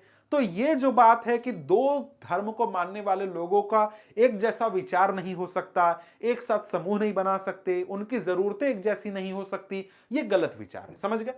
आगे अगर हम लोग देखें तो आगे यहां पर एक बात कही गई है, एक बात क्या, कुछ पॉइंट्स हैं और ये आपके लिए इंपॉर्टेंट भी है क्योंकि यहां पर ये प्रश्न के रूप में आपसे एग्जामिनेशन में पूछा जा सकता है। कह रहा कि सांप्रदायिक राजनीति में अनेक रूप धारण कर सकती है। मतलब जो सांप्रदायिकता है उसके राजनीति में कई सारे रूप हो सकते हैं। आपसे सवाल यही पूछा जाएगा कि सांप्रदायिकता राजनीति में किन रूपों को धारण कर सकती है या फिर कितने रूप धारण कर सकती है। समझ गए? तो यहां से पॉइंट्स अगर आप लिख दें तो आपके लिए काफी बेहतर होगा, उसमें आपको कोई समस्या नहीं होगी। क्या सबसे पहला पॉइंट क्या कहता है? सांप्रदायिकता की सबसे आम अभिव्यक्ति दैनिक जीवन में ही दिखती है। इसमें धार्मिक पूर्वाग्रह, धार्मिक समुदायों में के बारे में बनी बनाई धारणाएं और एक धर्म को दूसरे धर्म से श्रेष्ठ मानने की मान्यताएं शामिल हैं। ये चीजें इतनी आम हैं कि अक्सर हम उन पर ध्यान तक नहीं देते, जबकि ये हमारे अंदर ही बैठी है। ये तो बहुत कॉमन चीज है। आप किसी से मत पूछिए, आप अपने अंदर झांकिए। आप किसी न किसी धर्म को मानते हैं। आप अगर देखें कि आपका दूसरे धर्म के बारे में क्या विचार है, कोई भी दूसरा धर्म उठा लीजिए और सोचिए कि आप उस धर्म के बारे में क्या विचार रखते हैं। तो पहली बात हो सकती है कि आप उस धर्म के बारे में अच्छा विचार नहीं रखते हो कि यार उस धर्म को मानने वाले लोग जो होते हैं ना वो वैसे होते हैं, ऐसे होते हैं, ये उनका ठीक नहीं है, वो ठीक नहीं है। ये बात आपके अंदर है, ठीक है। और साथ में कि यार हमारा धर्म जो है ना वो बहुत अच्छा धर्म है, दूसरे वाले का बहुत खराब है, वो बहुत बुरा है, उसका धर्म बेकार है। इस प्रकार के विचार हमारे मन में आते हैं। बिल्कुल आते हैं भाई, आपके मन में भी होगा और आपके आसपास जितने लोग हैं सबके मन में इस प्रकार का विचार होगा। आप कई बार दूसरे धर्म के लोगों के साथ बैठना पसंद ना करते हो कि यार उसके साथ क्या बैठेंगे, इस प्रकार के विचार होते हैं। तो ये जो चीज है ना, ये चीज हमारे अंदर है और रोज हम इसको महसूस करते हैं, लेकिन इसके ऊपर हम ध्यान नहीं देते। समझ गए? अब आगे देखें तो आगे यहां पर क्या कहता है? कहता है कि सांप्रदायिक सोच अक्सर अपने धार्मिक समुदाय का राजनीतिक प्रभुत्व स्थापित करने के फिराक में रहती है। जो सांप्रदायिक विचार रखने वाले लोग होते हैं वो हमेशा ये कोशिश करते हैं कि हमारा जो धर्म है, हमारा धर्म का राजनीतिक प्रभुत्व स्थापित हो जाए, कि भाई हमारा धर्म जो है उसके जो लोग हैं वो सत्ता में रहे, वो सत्ता को कंट्रोल करे, सत्ता को मैनेज करे। जो लोग बहुसंख्यक समुदाय के होते हैं उनकी यह कोशिश बहुसंख्यकवाद का रूप ले लेती है। कि भाई जो बहुसंख्यक लोग हैं, जो जिनकी संख्या ज्यादा है, वो जब ऐसा विचार रखते हैं तो क्या आ जाता है, बहुसंख्यकवाद लागू हो जाता है, जैसा कि हमने यहां पर श्रीलंका की कहानी में पढ़ा था। उसी प्रकार से जो अल्पसंख्यक समुदाय के होते हैं उनमें यह विश्वास अलग राजनीतिक इकाई बनाने की इच्छा रूप ले लेती है। यानी जिनकी संख्या कम है वो लोग क्या विचार लाने लगते हैं कि भाई हमको क्या करना है, अलग देश बनाना है, अलग देश में हम हो जाएंगे तो ज्यादा बेहतर है। सबसे अच्छा उदाहरण आपने श्रीलंका का उदाहरण पढ़ा था। जो ज्यादा संख्या में थे, जो सीली थे, ज्यादा संख्या में थे, उन्होंने क्या किया, पूरे देश में अपना राजनीतिक प्रभुत्व लागू कर दिया कि सब कोई हमारा भाषा बोलेगा। भले ही वो धर्म के आधार पर पूरी तरीके से नहीं था, लेकिन एक प्रकार से था। ठीक है, अब वही जो तमिल थे, उनकी संख्या कम थी, उन्होंने नहीं कहा कि पूरे देश पर हम राज करेंगे, नहीं, उन्होंने कहा कि हम अपना अलग देश बनाएंगे। समझ गए, तमिल इलम बनाने की बात वो कर रहे थे। और यही चीज यहां पर कही गई है कि जब सांप्रदायिकता बहुत ज्यादा बढ़ जाती है, जब बहुसंख्यक इस प्रकार का विचार लाने लगते हैं प्रभुत्व का, राजनीतिक प्रभुत्व का, तो वो पूरे देश पर अपनी विचार थोपने की बात करते हैं। और वहीं अल्पसंख्यक जब इस प्रकार का विचार लाने लगते हैं तो वो देश से एक अलग हिस्सा तोड़ने की या फिर अलग होने की विचार अपने अंदर लाने लगते हैं। अब यहां पर आगे बात करें तो आगे क्या कहता है, आगे कहता है कि सांप्रदायिक आधार पर राजनीतिक गोलबंदी सांप्रदायिकता का दूसरा रूप है। इसमें धर्म के पवित्र प्रतीकों, धर्म गुरुओं, भावनात्मक अपील और अपने ही लोगों के मन में डर बैठाने जैसे तरीकों का उपयोग बहुत आम है। चुनावी राजनीति में एक धर्म के मतदाताओं की भावनाओं या हितों की बात उठाने जैसे तरीके अक्सर अपनाए जाते हैं। ये बात तो ठीक है, आपको पता होगा कि भाई चुनाव जब होता है तो धर्म की बहुत बात होती है, धर्म के आधार पर वोट बटोरने की कोशिश की जाती है कि भाई धर्म के आधार पर हमको क्या मिल जाए, वोट मिल जाए। वहां पर आपको बहुत सारे जो आपको धर्म गुरु होते हैं वो आकर के भाषण देने लगते हैं, धर्म के प्रतीकों का इस्तेमाल होता है, भावनात्मक अपील की जाती है कि भाई देखो हमारे धर्म की बात है, वोट तुमको देना चाहिए, हमारे धर्म का नेता बन जाएगा। इस प्रकार की बातें होने लगती हैं, बहुत तरीके की बातें होती हैं। और यहां पर यह चीज तो आपको आपके देश में बहुत ज्यादा दिखेगी, क्यों, और भी देश में होता है, सब देश में होता है, ऐसा नहीं कि सिर्फ भारत में होता है, ऐसी बात नहीं है। अमेरिका में भी होता है, यूरोप में भी होता है, और आप अगर देख लें तो अफ्रीका, जहां भी लोकतंत्र है वहां पर इस प्रकार की बातें होती हैं। ये बहुत ही कॉमन चीज है। आगे कहता है कि कई बार सांप्रदायिकता सबसे गंदा रूप लेकर संप्रदाय के आधार पर हिंसा, दंगा और नरसंहार कराती है। विभाजन के समय भारत और पाकिस्तान में भयावह सांप्रदायिक दंगे हुए थे। आजादी के बाद भी बड़े पैमाने पर सांप्रदायिक हिंसा हुई है। भाई देखो, जो सांप्रदायिकता का सबसे बुरा रूप है वो है सांप्रदायिक दंगे, यानी धर्म के आधार पर लोगों के बीच में झगड़े। झगड़े मतलब ऐसा नहीं, झगड़े मतलब कि हत्या करने की बात हो रही है, जहां पर पूरे एक समुदाय को खत्म करने की बात हो रही है। उस तरीके की झगड़े की यहां पर बात की जा रही है कि भाई क्या हो कि एक समुदाय दूसरे समुदाय को पूरी तरीके से खत्म करने की बात कर रहा है। उस प्रकार के विचार की यहां पर बात हो रही है कि ये विचार भी एक स्तर पर पहुंचने के बाद लोगों के मन में आ जाता है। ठीक है, अब यहां पर आगे हमारे सामने क्या है, धर्मनिरपेक्ष शासन, जिसको कि अंग्रेजी में सेकुलरिज्म कहते हैं। ठीक है, अब कहता है कि सांप्रदायिकता हमारे देश के लोकतंत्र के लिए एक बड़ी चुनौती रही है। भाई चुनौती तो रहेगी, हमारे देश में बहुत समुदाय रहते हैं, बहुत सारे धर्म को मानने वाले लोग रहते हैं, उनके बीच में कभी झगड़े भी हो सकते हैं। तो ये जो चीज है कि लोगों के मन में इस प्रकार का विचार आना कि दूसरे धर्म को खत्म कर दिया जाए, हमारा धर्म दूसरे धर्म से बेहतर है, इस प्रकार के विचार आना जो है हमारे देश के पूरी व्यवस्था के लिए एक बहुत ही बुरी चीज है। क्यों बुरी चीज है भाई? क्योंकि हमारे देश में बहुत सारे धर्म मानने वाले लोग रहते हैं और सभी के बीच में अगर आपस में झगड़ा होगा तो हमारे देश की पूरी व्यवस्था अच्छी तरीके से नहीं चलने पाएगी। आगे कहता है कि हमारे संविधान निर्माता इस चुनौती के प्रति सचेत थे, इसी कारण उन्होंने धर्मनिरपेक्ष शासन का मॉडल चुना और इसी आधार पर संविधान में अनेक प्रावधान किए गए। इसके बारे में हम पिछले साल पढ़ चुके हैं कि भाई देखो, यहां पर हमारे देश को संविधान बनाने वाले जो लोग थे उनको पता था कि इस प्रकार की समस्या हो सकती है। अगर किसी एक धर्म को मान्यता दी जाए तो दूसरे धर्म के साथ भेदभाव हो सकता है, लोगों में झगड़े हो सकते हैं, सांप्रदायिक विचार बहुत ज्यादा बढ़ सकता है।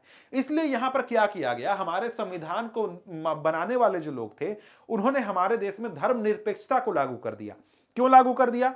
वही समस्या की इस प्रकार की परेशानी ना हो, लोगों में झगड़े ना हो, कोई तरीके की तकलीफ ना हो। ठीक है, अब यहां पर बात है कि कुछ प्रावधान बताए जा रहे हैं जो कि संविधान में किए गए हैं ताकि धर्मनिरपेक्षता को लागू किया जा सके। और यह आपके लिए सवाल भी पूछा जा सकता है कि संविधान में ऐसे कौन से प्रावधान किए गए हैं जो भारत में धर्मनिरपेक्षता लागू करते हैं। समझ गए? इसी प्रकार से आपको सवाल पूछा जाएगा। समझ गए? सबसे पहला यहां पर प्रावधान क्या बताया जा रहा है, वो है भारतीय राज्य ने किसी भी धर्म को राजकीय धर्म के रूप में अंगीकार नहीं किया है। मतलब क्या? भारत देश का कोई भी एक धर्म नहीं है। मतलब यहां पर आपको क्या है, धर्मनिरपेक्षता लागू की गई है। सभी धर्म सरकार के लिए समान है, लेकिन सरकार कोई भी धर्म को नहीं मानती है। सरकार सभी धर्मों को बराबर दर्जा देगी, बराबर मान्यता देगी। जैसे उदाहरण के लिए श्रीलंका में अगर आप जाएंगे तो वहां पर सरकारी धर्म कौन सा है? बौद्ध धर्म। पाकिस्तान जाएंगे तो सरकारी धर्म है इस्लाम। इंग्लैंड में जाएंगे तो सरकारी धर्म है ईसाई धर्म। लेकिन भारत में जो संविधान है, संविधान किसी भी धर्म को विशेष दर्जा नहीं देता है। कोई भी एक धर्म जो है उसको विशेष दर्जा हमारे देश में नहीं दिया जा रहा है। सरकार सभी धर्मों को बराबर ट्रीट करती है। आगे कहता है संविधान सभी नागरिकों और समुदायों को किसी भी धर्म का पालन करने और प्रचार करने की आजादी देता है। मतलब हमारे देश में आपका, मेरा, किसी का भी कोई धर्म मानने का मन हो, हम उस धर्म को मान सकते हैं और साथ में उसका प्रचार भी कर सकते हैं। ठीक है? कोई भी धर्म, आपको आज मन कर रहा है कि आज हम नया धर्म बना लेंगे, आप जाकर के बना सकते हैं, कोई परेशानी नहीं है, आपको कोई नहीं रोकेगा।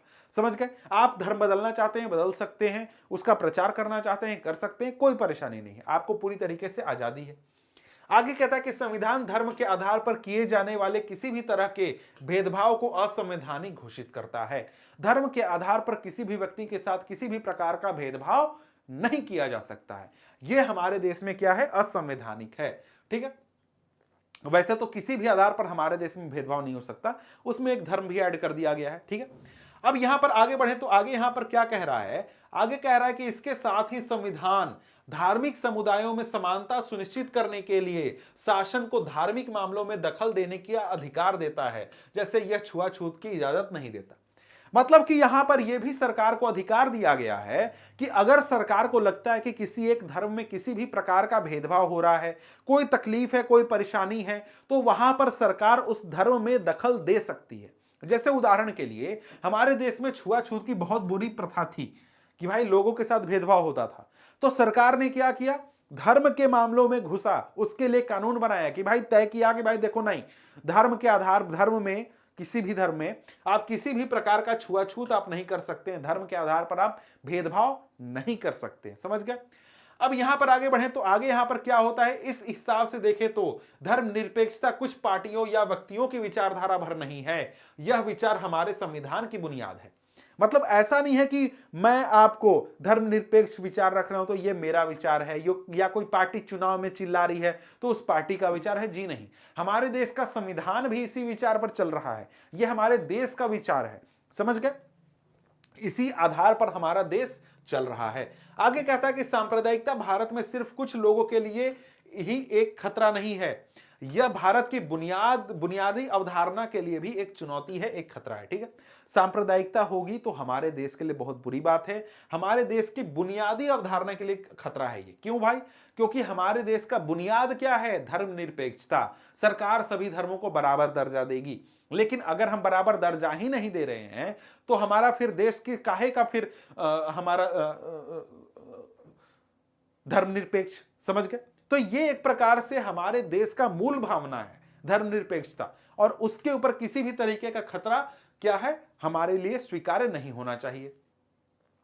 आगे कहता है कि हमारी तरह का धर्मनिरपेक्ष संविधान जरूरी चीज है, पर अकेले इसी के बूते सांप्रदायिकता का मुकाबला नहीं किया जा सकता। समझ गए? हमें अपने दैनंदिन जीवन में सांप्रदायिक पूर्वाग्रहों और दुष्प्रचारों का मुकाबला करना होगा तथा धर्म पर आधारित गोलबंदी का मुकाबला राजनीति के दायरे में करने की जरूरत है। मतलब यहां पर यह तो बात कहा गया कि देखो भाई, देखो हमारे देश के संविधान में धर्मनिरपेक्षता लाया गया है, लागू किया गया है, अच्छी बात है, लेकिन क्या उतना से काम चल जाएगा? जी नहीं।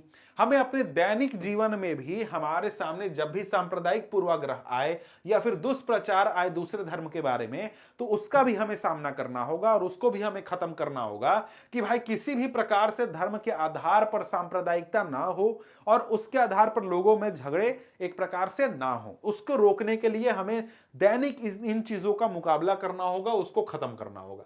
अब यहां पर आगे अगर हम लोग बढ़े तो आगे हमारे सामने क्या है, अगला टॉपिक है जाति और राजनीति। हमने अभी तक दो प्रकार के सामाजिक विभाजन की बात की, लिंग के आधार पर और धर्म के आधार पर। हमने देखा कि भाई लिंग की अगर बात हो राजनीति में तो कोई परेशानी नहीं है, बहुत ही अच्छा है, लोगों को क्या मिलता है, अधिकार मिलता है। लेकिन हमने देखा कि जब हम लोग धर्म की बात करते हैं तो अगर धर्म की बात राजनीति में होती है तो उससे समाज में विभाजन होता है, समाज में एक प्रकार से झगड़े होते हैं। क्यों? क्योंकि धर्म को गलत तरीके से पेश किया जाता है, इस वजह से। तो ये दोनों तो बात हो गई। अब यहां पर हम लोग क्या बात करने वाले हैं, जाति की बात करने वाले हैं। यानी जो एक प्रकार का सामाजिक विभाजन है, हमारे देश का सामाजिक विभाजन है, उसकी यहां पर अब हम लोग बात करने वाले हैं। तो यहां पर भी वही चीज कहता है कि हमने राजनीति में सामाजिक विभाजन की दो अभिव्यक्तियां देखी, एक लिंग और दूसरा धर्म। इनमें एक मोटे तौर पर सकारात्मक या लाभदायक है तो दूसरी नकारात्मक या नुकसानदेह। आइए अब हम अंतिम प्रमुख विभाजन यानी जाति और राजनीति की चर्चा करें। इसके सकारात्मक और नकारात्मक दोनों ही पक्ष हैं। हमने दो प्रकार के देख लिए, अब तीसरा पढ़ रहे हैं। तीसरा में कह रहा है कि भाई इसका फायदा भी है और नुकसान भी। कैसे फायदा कैसे नुकसान ये समझते हैं। तो यहां पर अगर हम लोग देखें तो यहां पर सबसे पहले आपको क्या बात की गई है, जातिगत असमानताएं, यानी जो जाति आधारित असमानताएं हैं हमारे समाज में, उसकी बात हम लोग कर रहे हैं। कहता कि लिंग और धर्म पर आधारित विभाजन तो दुनिया भर में है, पर जाति पर आधारित विभाजन सिर्फ भारतीय समाज में ही देखने को मिलती है। भाई देखो, आप अगर धर्म की बात करें दुनिया में हर जगह आपको मिलेगा, आप अगर लिंग की बात करते हैं दुनिया में हर जगह मिलेगा। लेकिन ये जो विभाजन है ना, जाति के आधार पर विभाजन, ये विभाजन सिर्फ और सिर्फ आपको भारत में मिलेगा और कहीं भी ऐसी व्यवस्था आपको देखने को नहीं मिलेगी। ऐसी व्यवस्था हो सकती है कि कहीं हो, लेकिन जिस प्रकार से भारत में है उस प्रकार से कहीं भी नहीं है। समझ गए? कहता है कि सभी समाजों में कुछ सामाजिक असमानताएं हैं और एक न एक तरह का श्रम विभाजन मौजूद होता है। मतलब हर समाज में सामाजिक विभाजन होता है। मतलब कुछ लोग अमीर होते हैं, कुछ गरीब होते हैं, और लोग जो हैं एक खानदानी पेशा करने का काम करते हैं। मतलब जो डॉक्टर है उसका परिवार सारा डॉक्टर, जो इंजीनियर है उसका सारा परिवार इंजीनियर। ये तो आज का समय हो गया, आज के 1000 साल पहले भी ये चीज होता था। दुनिया के लगभग इलाकों में होता था कि जो एक लकड़ी का काम करता है वो अपने बेटे को भी लकड़ी का काम सिखा देता है, कोई सोने का काम करता है वो अपने बेटे को भी सोने का काम सिखा देता है, कोई अगर पढ़ाई करता है तो अपने बेटे को भी पढ़ाई में आगे बढ़ा देता है। ये चीज पहले भी होता था और दुनिया के हर इलाके में होता था। लेकिन हमारे देश में ये जो व्यवस्था है कि एक जो काम है वो पीढ़ी दर पीढ़ी चली आएगी, ये बहुत ही मजबूत व्यवस्था है। मतलब एकदम अडिग व्यवस्था है कि कोई एक व्यक्ति अपना पेशा नहीं बदल सकता है। जिस पेशे में वो पैदा लिया है, जिस परिवार में वो पैदा लिया है, वही परिवार का वही पेशा वो करेगा। कहता है कि अधिकतर समाजों में पेशा परिवार की एक पीढ़ी से दूसरी पीढ़ी में जाता है।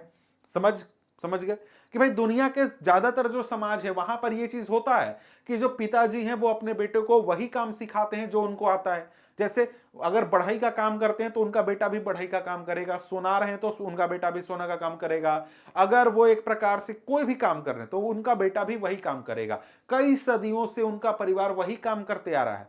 लेकिन वो जो काम कर रहे हैं वो उनकी मर्जी से है कि वो अपने बेटे को आगे बढ़ा दिया, बेटे ने सीख लिया, वो करने लगा। अगर वो काम बदलना चाहे तो वो बदल सकता है। इस प्रकार की एक प्रकार से उनको आजादी है। लेकिन हमारे देश में जो जाति व्यवस्था है वो इस व्यवस्था का अतिवाद है। मतलब एकदम एक्सट्रीम है कि भाई कोई व्यक्ति जिस जाति में धर्म लेता है और जिस समाज में धर्म लेता है वो उसी जाति से जुड़ा हुआ काम करेगा। अगर कोई बढ़ई जाति में जन्म लेता है तो वो जिंदगी भर बढ़ई का ही काम करेगा। कोई लोहार के घर में जन्म लिया तो वो जिंदगी भर लोहा वगैरह का काम करेगा। कोई सुनार के घर का जन्म लिया तो वही काम वो करेगा। ये जो व्यवस्था है ये हमारे समाज में, और कोई भी व्यक्ति अपने जाति को नहीं बदल सकता है। हमारे समाज में ऐसी व्यवस्था है। समझ गए? अब यहां पर आगे बढ़े तो आगे यहां पर कहता है कि यहां पर अन्य समाजों में मौजूद असमानताओं से यह खास अर्थ में भिन्न है। इनमें पेशा के वंशानुगत विभाजन को रीति रिवाजों की मान्यता है। मतलब कि यहां पर जो ये वंशानुगत विभाजन है कि यानी कि जन्म के आधार पर आपका पेशा तय होगा, ये क्या है, इसको रीति रिवाजों की मान्यता मिल चुकी है। मतलब कि एक प्रकार से धर्म से इसको जोड़ दिया गया है, धर्म में इसकी बात कर दी गई है। तो कोई भी व्यक्ति अपना पेशा, अपनी जाति नहीं बदल सकता है। समझ गए? एक जाति समूह के लोग एक या मिलते जुलते पेशों के तो होते ही हैं, साथ ही उनमें एक अलग सामाजिक समुदाय के रूप में भी देखा जाता है। मतलब कि जितनी भी जातियां हैं, सभी जातियां अपना अपना समूह बना करके बैठी हुई हैं। मतलब जो ब्राह्मण है उनका अपना समूह होगा, अपने उनके सारे रिश्तेदार ब्राह्मण होंगे, सारे दोस्त ब्राह्मण होंगे, वो एक आपस में शादी करेंगे। उसी प्रकार से जो राजपूत है उनका अपना समुदाय होगा, अपना समूह होगा। जो बढ़ई है उनका अपना समूह होगा, जो चमार है उनका अपना समूह होगा। इसी प्रकार से जो सोनार हैं, लोहार हैं, जितनी जातियां हैं, सभी जाति अपने अपने समूह में रहेंगी। उनका समूह में ही रिश्तेदारी होगा, दोस्ती होगा, साथ में मिलना जुलना होगा, उनका रीति रिवाज एक जैसा होगा। ये चीज यहां पर होगा। उनमें आपस में बेटी रोटी का यानी शादी और खान पान का संबंध रहता है। मतलब कि जो जातियां हैं, हर एक जाति शादी और रोटी का, बेटी और रोटी का रिश्ता आपस में ही रखते हैं। मतलब जो ब्राह्मण है, ब्राह्मण की लड़की का शादी कहां होगा, ब्राह्मण के लड़के से। राजपूत की लड़की का शादी कहां होगा, राजपूत के लड़के से। जो बढ़ई है उसकी लड़की का शादी कहां होगा, बढ़ई के लड़के से। सोनार का, सोनार के लड़के से। लोहार का, लोहार के लड़के से। मतलब कि ये जो समूह है, सारी जातियां हैं, ये आपस में अपनी ही जाति में शादी करते हैं। अपनी ही जाति के लोगों के बीच में इनका खान पान होता है, आन जान होता है, और किसी दूसरे के साथ इस प्रकार का वो संबंध नहीं रखते हैं। समझ गए? कहता कि अन्य जाति समूहों में उनके बच्चों की न तो शादी हो सकती है, न महत्वपूर्ण पारिवारिक और सामुदायिक आयोजन में उनकी पात में बैठकर दूसरी जाति के लोग भोजन कर सकते हैं। ये तो बात, अगर आप गांव जाते होंगे, गांव गए होंगे, तो ये चीज आपने देखा होगा कि एक बार में अगर किसी भी परिवार में अगर भोजन चल रहा है, शादी है, शादी के फंक्शन में भोजन चल रहा है, पात में बैठकर लोग खाते हैं। पात मतलब कि एक बार में जैसे 10 कुर्सियां लगाई गई हैं, तो एक साथ 10 लोग बैठकर खाना खा रहे हैं, वो एक पात हो गया। फिर वो लोग उठेंगे, दूसरे लोग बैठेंगे। तो एक बार में जब लोग भोजन करने बैठेंगे, तो एक जाति के सभी लोग एक साथ बैठेंगे, फिर वो उठेंगे, दूसरी जाति के लोग आकर बैठेंगे, फिर दूसरी। इस प्रकार से एक साथ जो खाने वाले लोग होंगे वो एक जाति के होंगे। ये यहां पर बात कह रहा है। ऐसी व्यवस्था गांव में होती है, मतलब जहां पर भी व्यवस्था चल रही है वहां पर होती है। ठीक। कहता कि वर्ण व्यवस्था अन्य जाति समूहों से भेदभाव और उन्हें आपस से अलग रखने, अलग मानने की धारणा पर आधारित है। वर्ण व्यवस्था में क्या है भाई, कि सभी जातियां अलग अलग हैं, उनके साथ भेदभाव की बात होती है। मतलब एक जाति जो है वो दूसरे के साथ न शादी का रिश्ता रखेगा, न आन जान का रिश्ता रखेगा, न दोस्ती यारी ज्यादा होगी। मतलब एक प्रकार से दूसरे जाति के लोग क्या हैं, हमसे अलग हैं। हमारी जाति वाले जो हैं वो हमारा एक ग्रुप है, हमारा समूह है। समझ गए? इनमें अत्यंत जातियों के साथ छुआछूत का व्यवहार किया जाता था। मतलब जो वर्ण व्यवस्था है उसका एक एक्सट्रीम फॉर्म ये है, सबसे बुरा पहलू ये है कि यहां पर हमारे समाज में कुछ ऐसे जातीय समूह थे जिनके साथ छुआछूत का व्यवहार किया जाता था। मतलब कि उनको छूने के लायक नहीं समझा जाता था, उनको समाज से अलग रखा जाता था, वो पूरे समाज से अलग रहते थे। समझ गए? और इस चीज की वजह से कि भाई इनके साथ इनका इतना बुरा बर्ताव होता है, इस वजह से समाज में बहुत सारे जो समाज सुधारक थे, जैसे Jyotiba Phule, Mahatma Gandhi, doctor B R Ambedkar, Periyar Ramasamy Naicker, इन प्रकार के जो राजनेता थे, इन्होंने जातिगत भेदभाव से मुक्त समाज व्यवस्था बनाने की बात की, उसके लिए काम किया। बहुत तरीके से समाज को सुधारने का इन्होंने काम किया। अब यहां पर कहता है कि इन महापुरुषों के प्रयासों और सामाजिक आर्थिक बदलावों के चलते आधुनिक भारत में जाति की संरचना और जाति व्यवस्था में भारी बदलाव आया है। अब यहां पर आपके लिए सबसे महत्वपूर्ण क्वेश्चन, एक प्रश्न है जो कि कई बार पूछा गया है, वो ये है कि किन कारणों की वजह से भारत में आज हमें जाति व्यवस्था कमजोर होते हुए दिखती है। इस प्रकार से आपका सवाल पूछेगा, तो वहां पर उत्तर क्या लिखेगा? पहला तो भाई बहुत सारे महापुरुषों के प्रयासों की वजह से, दूसरा सामाजिक आर्थिक बदलावों की वजह से। सामाजिक आर्थिक बदलाव में क्या आ जाएगा? आपके देश में सामाजिक विकास, शहरीकरण, साक्षरता और शिक्षा के विकास, पेशा चुनने की आजादी और गांव में जमींदारी व्यवस्था के कमजोर पड़ने की व्यवस्था के से जाति व्यवस्था क्या हो रही है, कमजोर हो रही है। इस प्रकार की बातें आप यहां पर पॉइंट बनाकर लिखेंगे। और आगे बढ़े तो आगे कहता है कि शहरी इलाकों में तो अब ज्यादातर इस बात का कोई हिसाब नहीं रखा जाता कि ट्रेन या बस में आपके साथ कौन बैठा है और रेस्तरां में आपके मेज पर बैठकर खाना खा रहे आदमी की जाति क्या है।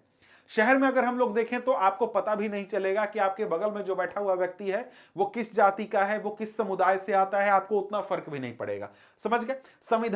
संविधान में किसी भी तरह से जातिगत भेदभाव का निषेध किया गया है। मतलब किसी भी प्रकार से आप जातिगत भेदभाव नहीं कर सकते हैं, जाति आधारित भेदभाव नहीं कर सकते हैं। संविधान ने जाति व्यवस्था से पैदा हुए अन्याय को समाप्त करने वाली नीतियों का आधार तय किया है। अगर 100 साल पहले कोई व्यक्ति एक बार फिर भारत लौटकर आए तो यहां हुए बदलावों को देखकर हैरान रह जाएगा। मतलब संविधान में ऐसी व्यवस्था की गई है, इस प्रकार के प्रावधान किए गए हैं कि जाति आधारित अगर किसी भी प्रकार का भेदभाव है तो उसको पूरी तरीके से निषेध कर दिया गया है, इल्लीगल कर दिया गया है कि आप किसी भी तरीके से किसी भी व्यक्ति के साथ जाति के आधार पर भेदभाव नहीं कर सकते हैं। अब यहां पर एक और चीज है कि बहरहाल समकालीन भारत से जाति प्रथा विदा नहीं हुई है। ऐसा नहीं है कि जाति प्रथा हमारे देश में पूरी तरीके से समाप्त हो चुकी है, खत्म हो चुकी है, कहीं कोई जाति व्यवस्था नहीं है, ऐसी बात नहीं है। जाति व्यवस्था के कुछ पुराने पहलू अभी भी बरकरार हैं। अभी भी ज्यादातर लोग अपनी जाति या कबीले में ही शादी करते हैं। स्पष्ट संवैधानिक प्रावधान के बावजूद छुआछूत की प्रथा अभी पूरी तरह समाप्त नहीं हुई है। जाति व्यवस्था के अंतर्गत सदियों से कुछ समूहों को लाभ की स्थिति में तो कुछ समूहों को दबा कर रखा गया है। इसका प्रभाव सदियों बाद आज तक नजर आता है। बात यही है कि भाई देखो, हमारे देश में बहुत सारा प्रयास हुआ, सरकार ने बहुत सारी चीजें की, समाज के स्तर पर बहुत सारी चीजें हुई, लेकिन फिर भी आज भी हमारे देश में जाति व्यवस्था बनी हुई है, पूरी तरीके से खत्म नहीं हुई है। आज भी लोगों के साथ भेदभाव होता है, लोगों की स्थिति आज भी दयनीय है, समाज से वो अलग रह रहे हैं, उनके साथ भेदभाव आज भी हो रहा है, बहुत तरीके की परेशानियां उनको आज भी झेलनी पड़ रही हैं। ठीक है, अब कहता है कि जिन जातियों में पहले से ही पढ़ाई लिखाई का चलन मौजूद था और जिनकी शिक्षा पर पकड़ थी, आधुनिक शिक्षा व्यवस्था में उन्हीं का बोलबाल है। भाई जिन लोगों ने, जिस समुदाय के लोग पहले से ही पढ़े लिखे थे, उनको पढ़ाई के बारे में इल्म था, पढ़ाई उनको एक प्रकार से परिवार में प्रथा थी, तो उनको आज भी एक प्रकार से काफी मजबूती देखने को मिलती है। उनका आज की व्यवस्था में भी बहुत ज्यादा विकास हुआ है, बहुत वो आगे बढ़ चुके हैं। जिन जातियों को पहले शिक्षा से वंचित रखा जाता था, उनके सदस्य अभी भी स्वाभाविक तौर पर पिछड़े हुए हैं। मतलब जो लोग पहले नहीं पढ़ते लिखते थे, पढ़ाई लिखाई में जिनका हिस्सा नहीं था, उस समाज के लोग आज भी पिछड़े हुए हैं, पीछे हैं। यही कारण है कि शहरी मध्यम वर्ग में अगड़ी जाति के लोगों का अनुपात असामान्य रूप से काफी ज्यादा है। मतलब कि अगर हम लोग देखें, जो शहर में मध्यम वर्ग के लोग रह रहे हैं, उनमें आपको अगड़ी जाति के लोग ज्यादा संख्या में दिखते हैं। क्यों दिखते हैं? क्योंकि वहां पर उनको पढ़ाई लिखाई का लाभ मिला, पहले से लाभ मिल रहा था, उन्होंने पढ़ाई लिखाई को जारी रखा और जो देश में विकास के समय लाभ मिला, उस लाभ का उन्होंने फायदा उठाया। ठीक है, अब यहां पर हम लोग बात करने वाले हैं राजनीति में जाति। मतलब राजनीति में जाति किस प्रकार से काम करता है, उसका क्या असर होता है राजनीति के ऊपर, यह हम बात करेंगे। कहता है कि सांप्रदायिकता की तरह जातिवाद भी इस मान्यता पर आधारित है कि जाति ही सामाजिक समुदाय के गठन का एकमात्र आधार है। मतलब यहां पर क्या है, सांप्रदायिकता में हमने क्या देखा कि लोगों के मन में अगर यह विचार आ जाए कि भाई देखो, धर्म के आधार पर ही समाज बनेगा, तो वो क्या है, सांप्रदायिकता है। उसी प्रकार का विचार लोगों के मन में जाति के आधार पर भी आ सकता है, या फिर आ सकता है क्या, वो है ही कि भाई जाति के आधार पर ही हमारा समाज बनेगा, जाति के आधार पर ही लोगों का समूह बनेगा, वो एक साथ बैठकर खाएंगे, आपस में बेटा बेटी को शादी होगी, साथ में खान पान होगा। इस प्रकार की चीजें किनके बीच होगी, एक ही जाति के लोगों के बीच होगी। तो ये भी एक प्रकार का क्या है, सांप्रदायिकता का एक रूप है। बस यहां क्या बदल गया, धर्म नहीं बल्कि जाति की बात हो रही है। समझ गए? इस चिंतन पद्धति के अनुसार एक जाति के लोग एक स्वाभाविक सामाजिक समुदाय का निर्माण करते हैं और उनके हित एक जैसे होते हैं, तथा दूसरी जाति के लोगों से उनके हितों का कोई मेल नहीं होता है।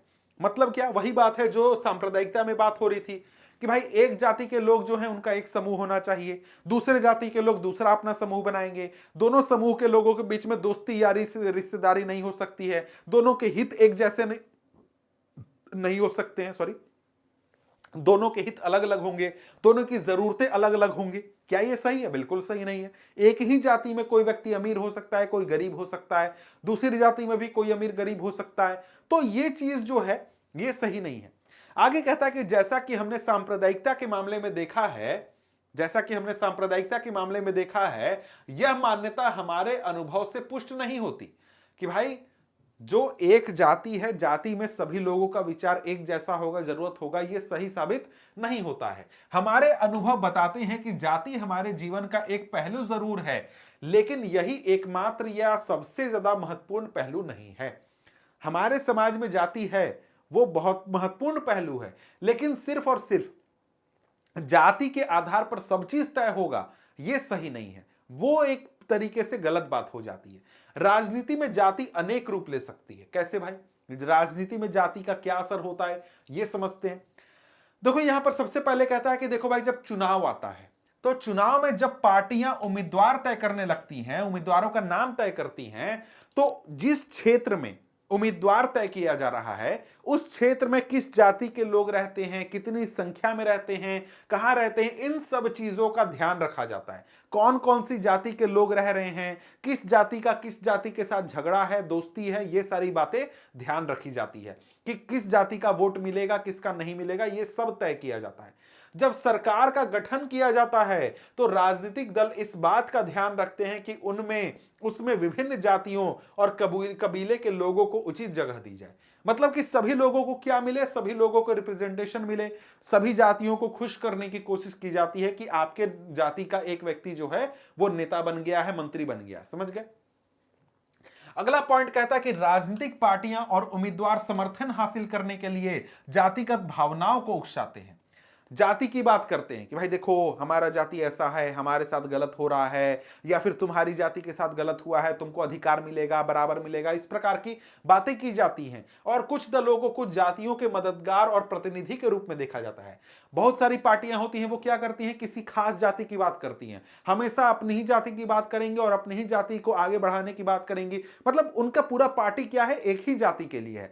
तो वो क्या है, वो एक प्रकार से एक खास जाति के या जाति के समूह के प्रतिनिधि के रूप में देखे जाते हैं। समझ गए? आगे यहां पर कहता है कि सार्वभौम वयस्क मताधिकार और एक व्यक्ति एक वोट की व्यवस्था ने राजनीतिक दलों को विवश किया है कि वे राजनीतिक समर्थन पाने और लोगों को गोलबंद करने के लिए सक्रिय हों।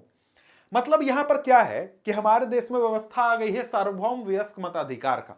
मतलब हर व्यक्ति जो कि 18 साल से ज्यादा उम्र का है वो क्या करेगा, वोट डालेगा।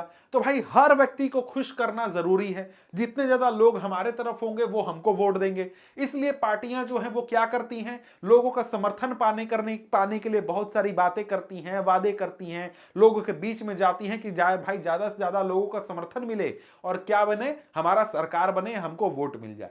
इससे उन जातियों के लोगों में नई चेतना पैदा हुई है जिन्हें अभी तक छोटा या नीचा माना जाता था। पहले के जमाने में जब इन दलित जातियों या फिर जो कमजोर जातियां थी उनको एक प्रकार से उतना अधिकार नहीं था, जो सत्ता होती थी उनमें उनकी हिस्सेदारी नहीं होती थी। लेकिन जब से हमारे देश में सार्वभौम वयस्क मताधिकार लागू हो गया है तो उनको भी वोट का अधिकार मिल गया, उनके वोट की भी वैल्यू होती है।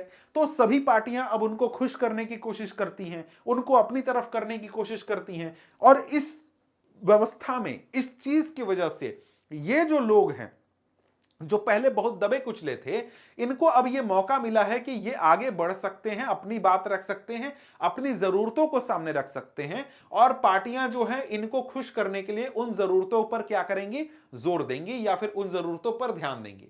आगे कहता है कि राजनीति में जाति पर जोर देने के कारण कई बार यह धारणा बन सकती है कि चुनाव जातियों का खेल है, कुछ और नहीं। यह बात सच नहीं है, जरा इन पर गौर कीजिए। अब यह बात कह रहा है कि देखो जाति की बात कई बार राजनीति में इतनी ज्यादा होती है कि लोगों को लगने लगता है कि भाई जो चुनाव है ना वो क्या है, वो सिर्फ और सिर्फ जातियों के ऊपर लड़ा होता है, जातियों पर वोट होता है, ये सारी बातें होने लगती है। लेकिन रियलिटी ये नहीं है। अब जैसे कहता है कि देश के किसी भी एक संसदीय चुनाव क्षेत्र में किसी एक जात के लोगों का बहुमत नहीं है, इसलिए हर पार्टी और उम्मीदवार को चुनाव जीतने के लिए एक जाति और एक समुदाय से ज्यादा लोगों पर भरोसा हासिल करना पड़ता है। अब कहता है कि देखो भाई, चुनाव जाति के आधार पर लड़ा जाएगा, हो सकता है, लेकिन सिर्फ और सिर्फ जाति के आधार पर लड़ा जाएगा नहीं हो सकता है। क्यों? क्योंकि किसी भी चुनावी क्षेत्र में एक जाति के लोगों का बहुमत नहीं है। हर चुनावी क्षेत्र में बहुत सारी जातियां रहती हैं और उनके बहुत सारे लोग रहते हैं। तो अगर किसी भी पार्टी को चुनाव जीतना है तो वो सिर्फ एक जाति को खुश करके चुनाव नहीं जीत सकता है, बल्कि बहुत सारी पार्टियों का समर्थन उसे चाहिए होगा, तभी वो चुनाव जीत सकता है। ठीक है, आगे अगर हम लोग देखें, आगे कहता है कि कोई भी पार्टी किसी एक जाति या समुदाय के सभी लोगों का वोट हासिल नहीं कर सकती। जब लोग किसी जाति विशेष को किसी एक पार्टी का वोट बैंक कहते हैं तो इसका मतलब यह होता है कि उस जाति के ज्यादातर लोग उस पार्टी को वोट देते हैं। अब यहां पर यह भी बात है कि कोई पार्टी किसी भी जातीय समूह को कितना भी खुश करने की कोशिश कर ले, उस समूह के सभी लोग मतलब 100% एक ही पार्टी को वोट नहीं देंगे। 10, 20, 30% हो सकता है दूसरी पार्टी को दे दें, ये बात सच है। और यहां पर एक शब्द आता है वोट बैंक। वोट बैंक क्या शब्द है भाई? ये जनरली ये कहा जाता है कि एक खास जाति के लोग या एक धर्म के लोग क्या करते हैं, एक ही पार्टी को वोट देते हैं। तो वो क्या हो गए, एक ग्रुप के रूप में जाकर के एक ही पार्टी को वोट देंगे। तो क्या कहा जाएगा कि ये जो जाति है ना, इस पार्टी का वोट बैंक है, ये कहा जाता है। अब यहां पर इसका यह मतलब नहीं है कि 100% लोग जाकर उस पार्टी को वोट दे देंगे, नहीं, ज्यादातर लोग क्या करेंगे, उस पार्टी को वोट देंगे। ठीक है, आगे यहां पर कहता है कि अगर किसी चुनावी क्षेत्र में एक जाति के लोगों का प्रभुत्व माना जा रहा हो तो अनेक पार्टियों को उसी जाति का उम्मीदवार खड़ा करने से कोई नहीं रोक सकता। ऐसे में कुछ मतदाताओं के सामने उनकी जाति के एक से ज्यादा उम्मीदवार होते हैं, तो किसी किसी जाति के मतदाताओं के सामने उनकी जाति का एक भी उम्मीदवार नहीं होता। यह बात भी सही है। मान लो कोई जाति है, उसका किसी खास क्षेत्र में 30% आबादी है, 40% आबादी है, तो सभी पार्टी क्या चाहेंगे कि ये सारे लोग जो हैं हमारे तरफ आ जाएंगे तो बहुत अच्छा होगा। तो सभी पार्टियां क्या करेंगी, उसी जाति के लीडर को टिकट दे देंगी, चुनाव में खड़ा कर देंगी। तो जो उस जाति का है वो, उसके लिए तो हुआ कि उसके पास सारे ऑप्शन हैं, सारी पार्टियां जो हैं, जो भी कैंडिडेट है उसी जाति के हैं। लेकिन जो दूसरी जाति के लोग हैं उनके पास जो कैंडिडेट हैं वो उस जाति के नहीं है, उनके अपने जाति के है ये नहीं है। समझ गए? जैसे अगर यहां पर ए जाति है जिसका 30% आबादी है क्षेत्र में, और यहां पर बी, सी, डी जाति हैं, तो यहां पर सभी पार्टियां क्या चाहेंगे कि ये वाला हमारी तरफ आ जाए। तो सभी पार्टियां का कैंडिडेट किस जाति का होगा, इस जाति का होगा। तो इस जाति के जो लोग होंगे उनके सामने अगर मान लीजिए 4 कैंडिडेट उठे हैं तो चारों कैंडिडेट इसी जाति के हैं, तो इनके सामने 4 ऑप्शन है। लेकिन ये जो बाकी सारे जातियां हैं, इनके जो लोग हैं, इनके सामने इनकी जाति का कोई भी नहीं है, सारी जाति, सारे कैंडिडेट इस जाति के हैं, तो इनके सामने कोई ऑप्शन नहीं है। तो ये चीज भी समस्या आती है। आगे कहें तो आगे कहता है कि हमारे देश में सत्तारूढ़ दल वर्तमान सांसदों और विधायकों को अक्सर हार का सामना करना पड़ता है। अगर जातियों और समुदायों की राजनीति पसंद एक ही होती तो यह संभव नहीं हो पाता। ये बहुत स्ट्रांग पॉइंट है कि हमारे देश में जो सांसद चुनाव जीत कर आते हैं, जो विधायक चुनाव जीत कर आते हैं, उनमें से ज्यादातर अगली बार चुनाव हार जाते हैं। अगली बार चुनाव हार जाते हैं तो अगर जाति के आधार पर सिर्फ लोग वोट देते तो एक ही जाति का एक ही व्यक्ति हर बार चुनाव जीतता। लोग चुनाव हारते ही नहीं, कभी नहीं हारते, सिर्फ जाति को खुश करते और चुनाव जीत जाते। क्या ऐसा होता है? जी नहीं। तो इसका मतलब है कि लोग सिर्फ जाति के आधार पर वोट नहीं देते हैं, बल्कि उसके अलावा कुछ दूसरे चीजों पर भी ध्यान देते हैं, दूसरे मुद्दों पर भी वोट देते हैं। आगे कहता है कि स्पष्ट है कि चुनाव में जाति की भूमिका महत्वपूर्ण होती है, किंतु दूसरे कारक भी इतने ही असरदार होते हैं। ये सही बात है भाई, लोगों के सामने महंगाई, बेरोजगारी, शिक्षा, स्वास्थ्य, इस प्रकार के मुद्दे भी होते हैं जिसके आधार पर लोग वोट देते हैं।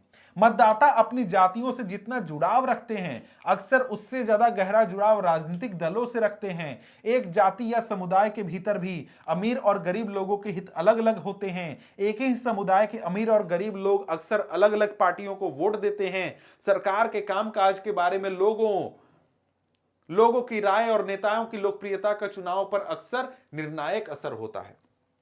यह बात है भाई। कई बार क्या होता है, लोग किसी पार्टी से जुड़े हुए होते हैं। जैसे अगर मान लीजिए मैं ही हूं, मैं अगर किसी पार्टी से जुड़ा हुआ हूं तो मैं पार्टी को बहुत प्रेम करता हूं। अगर मेरी पार्टी का कोई कैंडिडेट है वो दूसरी जाति का है, लेकिन मेरे चुनाव क्षेत्र में मेरी जाति का कोई अगर कैंडिडेट उठ जाए तो मैं अपनी पार्टी को जाकर के वोट दूंगा, मैं अपनी जाति वाले को नहीं दूंगा। ऐसा बहुत होता है। लोग जो होते हैं, जो किसी पार्टी से जुड़े हुए होते हैं, वो अपनी जाति से ज्यादा प्रेम अपनी पार्टी को करते हैं। ये चीज होता है। इसी प्रकार से अगर जाति को ही देखें तो जाति में मैंने पहले भी उदाहरण दिया था कि अमीर और गरीब का भी भेद होता है। समझ गए? तो अमीर आदमी दूसरी पार्टी को वोट देगा, गरीब आदमी दूसरी पार्टी को वोट देगा। अमीर आदमी दूसरे मुद्दे पर वोट देगा, गरीब आदमी दूसरे मुद्दे पर वोट देगा। ये दोनों जाकर के जाति के नाम पर नहीं देंगे, इनका मुद्दा अलग अलग है। सभी लोगों का मुद्दा अलग होता है। कुछ लोग होते हैं जो कि सिर्फ और सिर्फ जाति देख करके वोट देते हैं। समझ गए? अब यहां पर आगे कुछ और, जैसे नेताओं की लोकप्रियता। कई बार क्या होता है, नेता बहुत पॉपुलर होते हैं तो लोग अपनी जाति को छोड़ते हैं, बोलते हैं कि जाति वाति हटाओ, अपना नेता जो है वो बहुत पॉपुलर है, इसको वोट दो। समझ गए? ऐसा भी कई बार देखने को मिलता है। अब यहां पर आगे है जाति के अंदर राजनीति। हमने देखा कि जाति का असर राजनीति के ऊपर क्या होता है। अब हम देखने वाले हैं कि राजनीति का असर जाति के ऊपर क्या होता है। यहां पर यही कहता है कि अभी तक हमने इसी चीज पर गौर किया है कि राजनीति में जाति कि क्या भूमिका होती है, पर इसका यह मतलब नहीं है कि जाति और राजनीति के बीच सिर्फ एक तरफा संबंध होता है। राजनीति भी जातियों को राजनीति के अखाड़े में लाकर जाति व्यवस्था और जातिगत पहचान को प्रभावित करती है। मतलब कि राजनीति में जाति के आने की वजह से जाति व्यवस्था में भी फर्क आता है, उसमें भी बदलाव आता है और उसमें भी एक प्रकार से सुधार होता है या फिर बदलाव होता है। समझ गए? तो यहां पर क्या क्या रूप ले सकता है, मतलब जाति किस प्रकार से राजनीतिग्रस्त हो सकती है, यह समझते हैं। अब यहां पर जैसे कहता है हर जाति खुद को बड़ा बनाना चाहती है, सो पहले वो अपने समूह के जिन उपजातियों को छोटा या नीचा बताकर अपने से बाहर रखना चाहती थी, अब उन्हें अपने साथ लाने की कोशिश करती है। मतलब क्या? मतलब कि भाई जो लोग हैं किसी भी जाति के, वो अपनी ताकत बढ़ाना चाहते हैं। तो ताकत बढ़ाने के लिए वो क्या करते हैं, अपनी जाति और आसपास की दो चार जातियों को मिला करके बात करते हैं कि भाई ये सारे जाति समूह जो हैं वो एक साथ हैं, एक ही जाति है। लेकिन पहले क्या होता था, ये सब आपस में लड़ते थे, आपस में भेदभाव होता था कि वो जो दूसरी जाति है उससे हम बात नहीं करेंगे, वो दूसरी जाति उसके साथ हम खाएंगे नहीं। लेकिन अब क्या है, अब सब एक साथ हैं। क्यों? क्योंकि आपस में मजबूती चाहिए। इस वजह से चूंकि एक जाति अपने दम पर सत्ता पर कब्जा नहीं कर सकती, इसलिए वह ज्यादा राजनीतिक ताकत पाने के लिए दूसरी जाति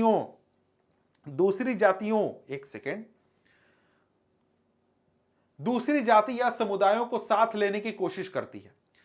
मतलब कि दो जातियां आपस में मिल जाती हैं। जैसे उदाहरण के लिए अगर मैं आपको बताऊं तो कई बार यहां पर कॉम्बिनेशन, कास्ट कॉम्बिनेशन की बात होती है कि दलित प्लस ओबीसी या फिर मुस्लिम प्लस यादव या फिर मुस्लिम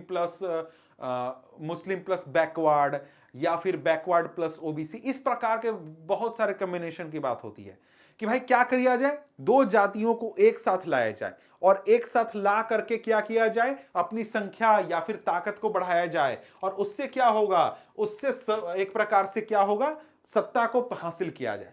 और जब ऐसा होता है तो जिन जातियों को एक साथ लाया जाता है, इनके बीच में एक प्रकार से संवाद बढ़ता है, मोल भाव होता है, दोनों एक साथ होते हैं। एक प्रकार से जो पुरानी दोनों के बीच में दरार थी वो दरार कम होती है। आगे कहता है कि राजनीति में नए किस्म की जातिगत गोलबंदी भी हुई है, जैसे अगड़ा और पिछड़ा। आज अगर आप देखें तो आज आपको बहुत सारे ग्रुप मिलेंगे। जैसे राजनीति में बहुत ज्यादा अब आपको जनरल ग्रुप या फिर ओबीसी, बैकवर्ड, दलित, इस प्रकार की बातें होने लगी हैं। लेकिन आज के अगर आप 200 साल 300 साल पहले अगर आप जाएं तो आप ओबीसी के जितने जातियां हैं उनके बीच में आपस में कोई उतनी दोस्ती नहीं थी। जनरल में जितनी जातियां हैं उनकी आपस के बीच में कोई दोस्ती उतनी नहीं थी। दलित सभी अलग अलग थे या फिर बैकवर्ड जो थे वो सब अलग अलग थे। लेकिन आज इस प्रकार के जो ग्रुप बन गए हैं वो एक प्रकार से राजनीति की सत्ता की वजह से भी बन गए हैं। और भी कारण है, जैसे आपको आर्थिक फायदे या फिर सामाजिक फायदे, वो सब अलग कारण है। लेकिन राजनीति की बात हो रही है। राजनीति में ये सारे क्यों हो गए हैं? क्योंकि यहां पर गोलबंदी करनी है, अपनी संख्या अपनी ताकत मजबूत करनी है, इस वजह से। अब यहां पर आगे बढ़े तो आगे यहां पर कहता है कि इस प्रकार जाति राजनीति में कई तरह की भूमिकाएं निभाती हैं और एक तरह से यही चीजें दुनिया भर में राजनीति में चलती हैं। दुनिया भर में राजनीतिक पार्टियां वोट पाने के लिए सामाजिक समूहों और समुदायों को गोलबंद करने का प्रयास करती हैं और प्रयास करती हैं। कुछ खास स्थितियों में राजनीति में जातिगत विभिन्नताएं और असमानताएं वंचित और कमजोर समुदायों के लिए अपनी बात आगे बढ़ाने और सत्ता में अपनी हिस्सेदारी मांगने की गुंजाइश भी पैदा करती हैं। मतलब कि देखो, अच्छा बात क्या है जाति और राजनीति का जब मेल होता है तो अच्छा बात यह है कि जो लोग वंचित हैं, जिनके पास अधिकार नहीं है, उनको अधिकार मिलने का एक मौका है, उनको बराबरी का हक मिलने का मौका है, अपनी बात आगे रखने का मौका है। लेकिन अगर हम बात करें तो इसका कुछ नुकसान भी हो सकता है। नुकसान हम देखेंगे। आगे कहता है कि इस अर्थ में जातिगत राजनीति दलित और पिछड़ी जातियों के लोगों के लिए सत्ता तक पहुंचने और निर्णय प्रक्रिया को बेहतर ढंग से प्रभावित करने की स्थिति भी पैदा की है। अनेक पार्टियां और गैर राजनीतिक संगठन खास जातियों के खिलाफ भेदभाव समाप्त करने और उनके साथ ज्यादा सम्मानजनक व्यवहार करने के लिए जमीन जायदाद और अवसर उपलब्ध कराने की मांग को लेकर आंदोलन करते रहते हैं। पर इसके साथ ही यह भी सच है कि सिर्फ जाति पर जोर देना नुकसानदेह हो सकता है। जैसा कि धर्म के मसले से स्पष्ट होता है, सिर्फ जातिगत पहचान पर आधारित राजनीति लोकतंत्र के लिए शुभ नहीं है। जैसा कि नुकसान हमको धर्म के आधार पर राजनीति करने पर होता है, वैसा ही नुकसान जाति के आधार पर करने पर भी होता है कि अगर सिर्फ और सिर्फ जाति की बात होगी तो जातियों के बीच में झगड़े होंगे, लोगों के बीच में झगड़े होंगे और एक प्रकार से क्या होगा, हमारे समाज के लिए, देश के लिए नुकसान होगा। इससे अक्सर गरीबी, विकास, भ्रष्टाचार जैसे बड़े मुद्दे से लोगों का ध्यान भी भटकता है और कई बार जातिवाद, तनाव, टकराव और हिंसा को भी बढ़ावा देता है। कई बार बहुत सारे अगर जातियों की बात होती, बहुत ज्यादा जातियों की बात होती है तो जो बड़े मुद्दे हैं जो कि लोगों के जीवन को प्रभावित करते हैं, जैसे हमारा भ्रष्टाचार हो गया या फिर विकास हो गया, गरीबी हो गया, लोग इसकी बात करना बंद कर देते हैं और सिर्फ जाति के आधार पर बात करते हैं। तो उससे क्या होगा, हमारे समाज को नुकसान होगा, देश को नुकसान होगा। तो सिर्फ और सिर्फ जाति की बात करना भी हमारे लिए फायदेमंद नहीं है, बल्कि क्या है, नुकसानदेह है। अगर हम लोग यहां पर देखें तो यहां पर हमारा क्या है, अध्याय ये समाप्त होता है। अब यहां पर हमारे सामने है प्रश्न, तो प्रश्न वगैरह तो यहां पर हम देख नहीं रहे हैं। तो मिलते हैं आपसे अगले वीडियो में अगले अध्याय के साथ। तब तक के लिए गुड बाय।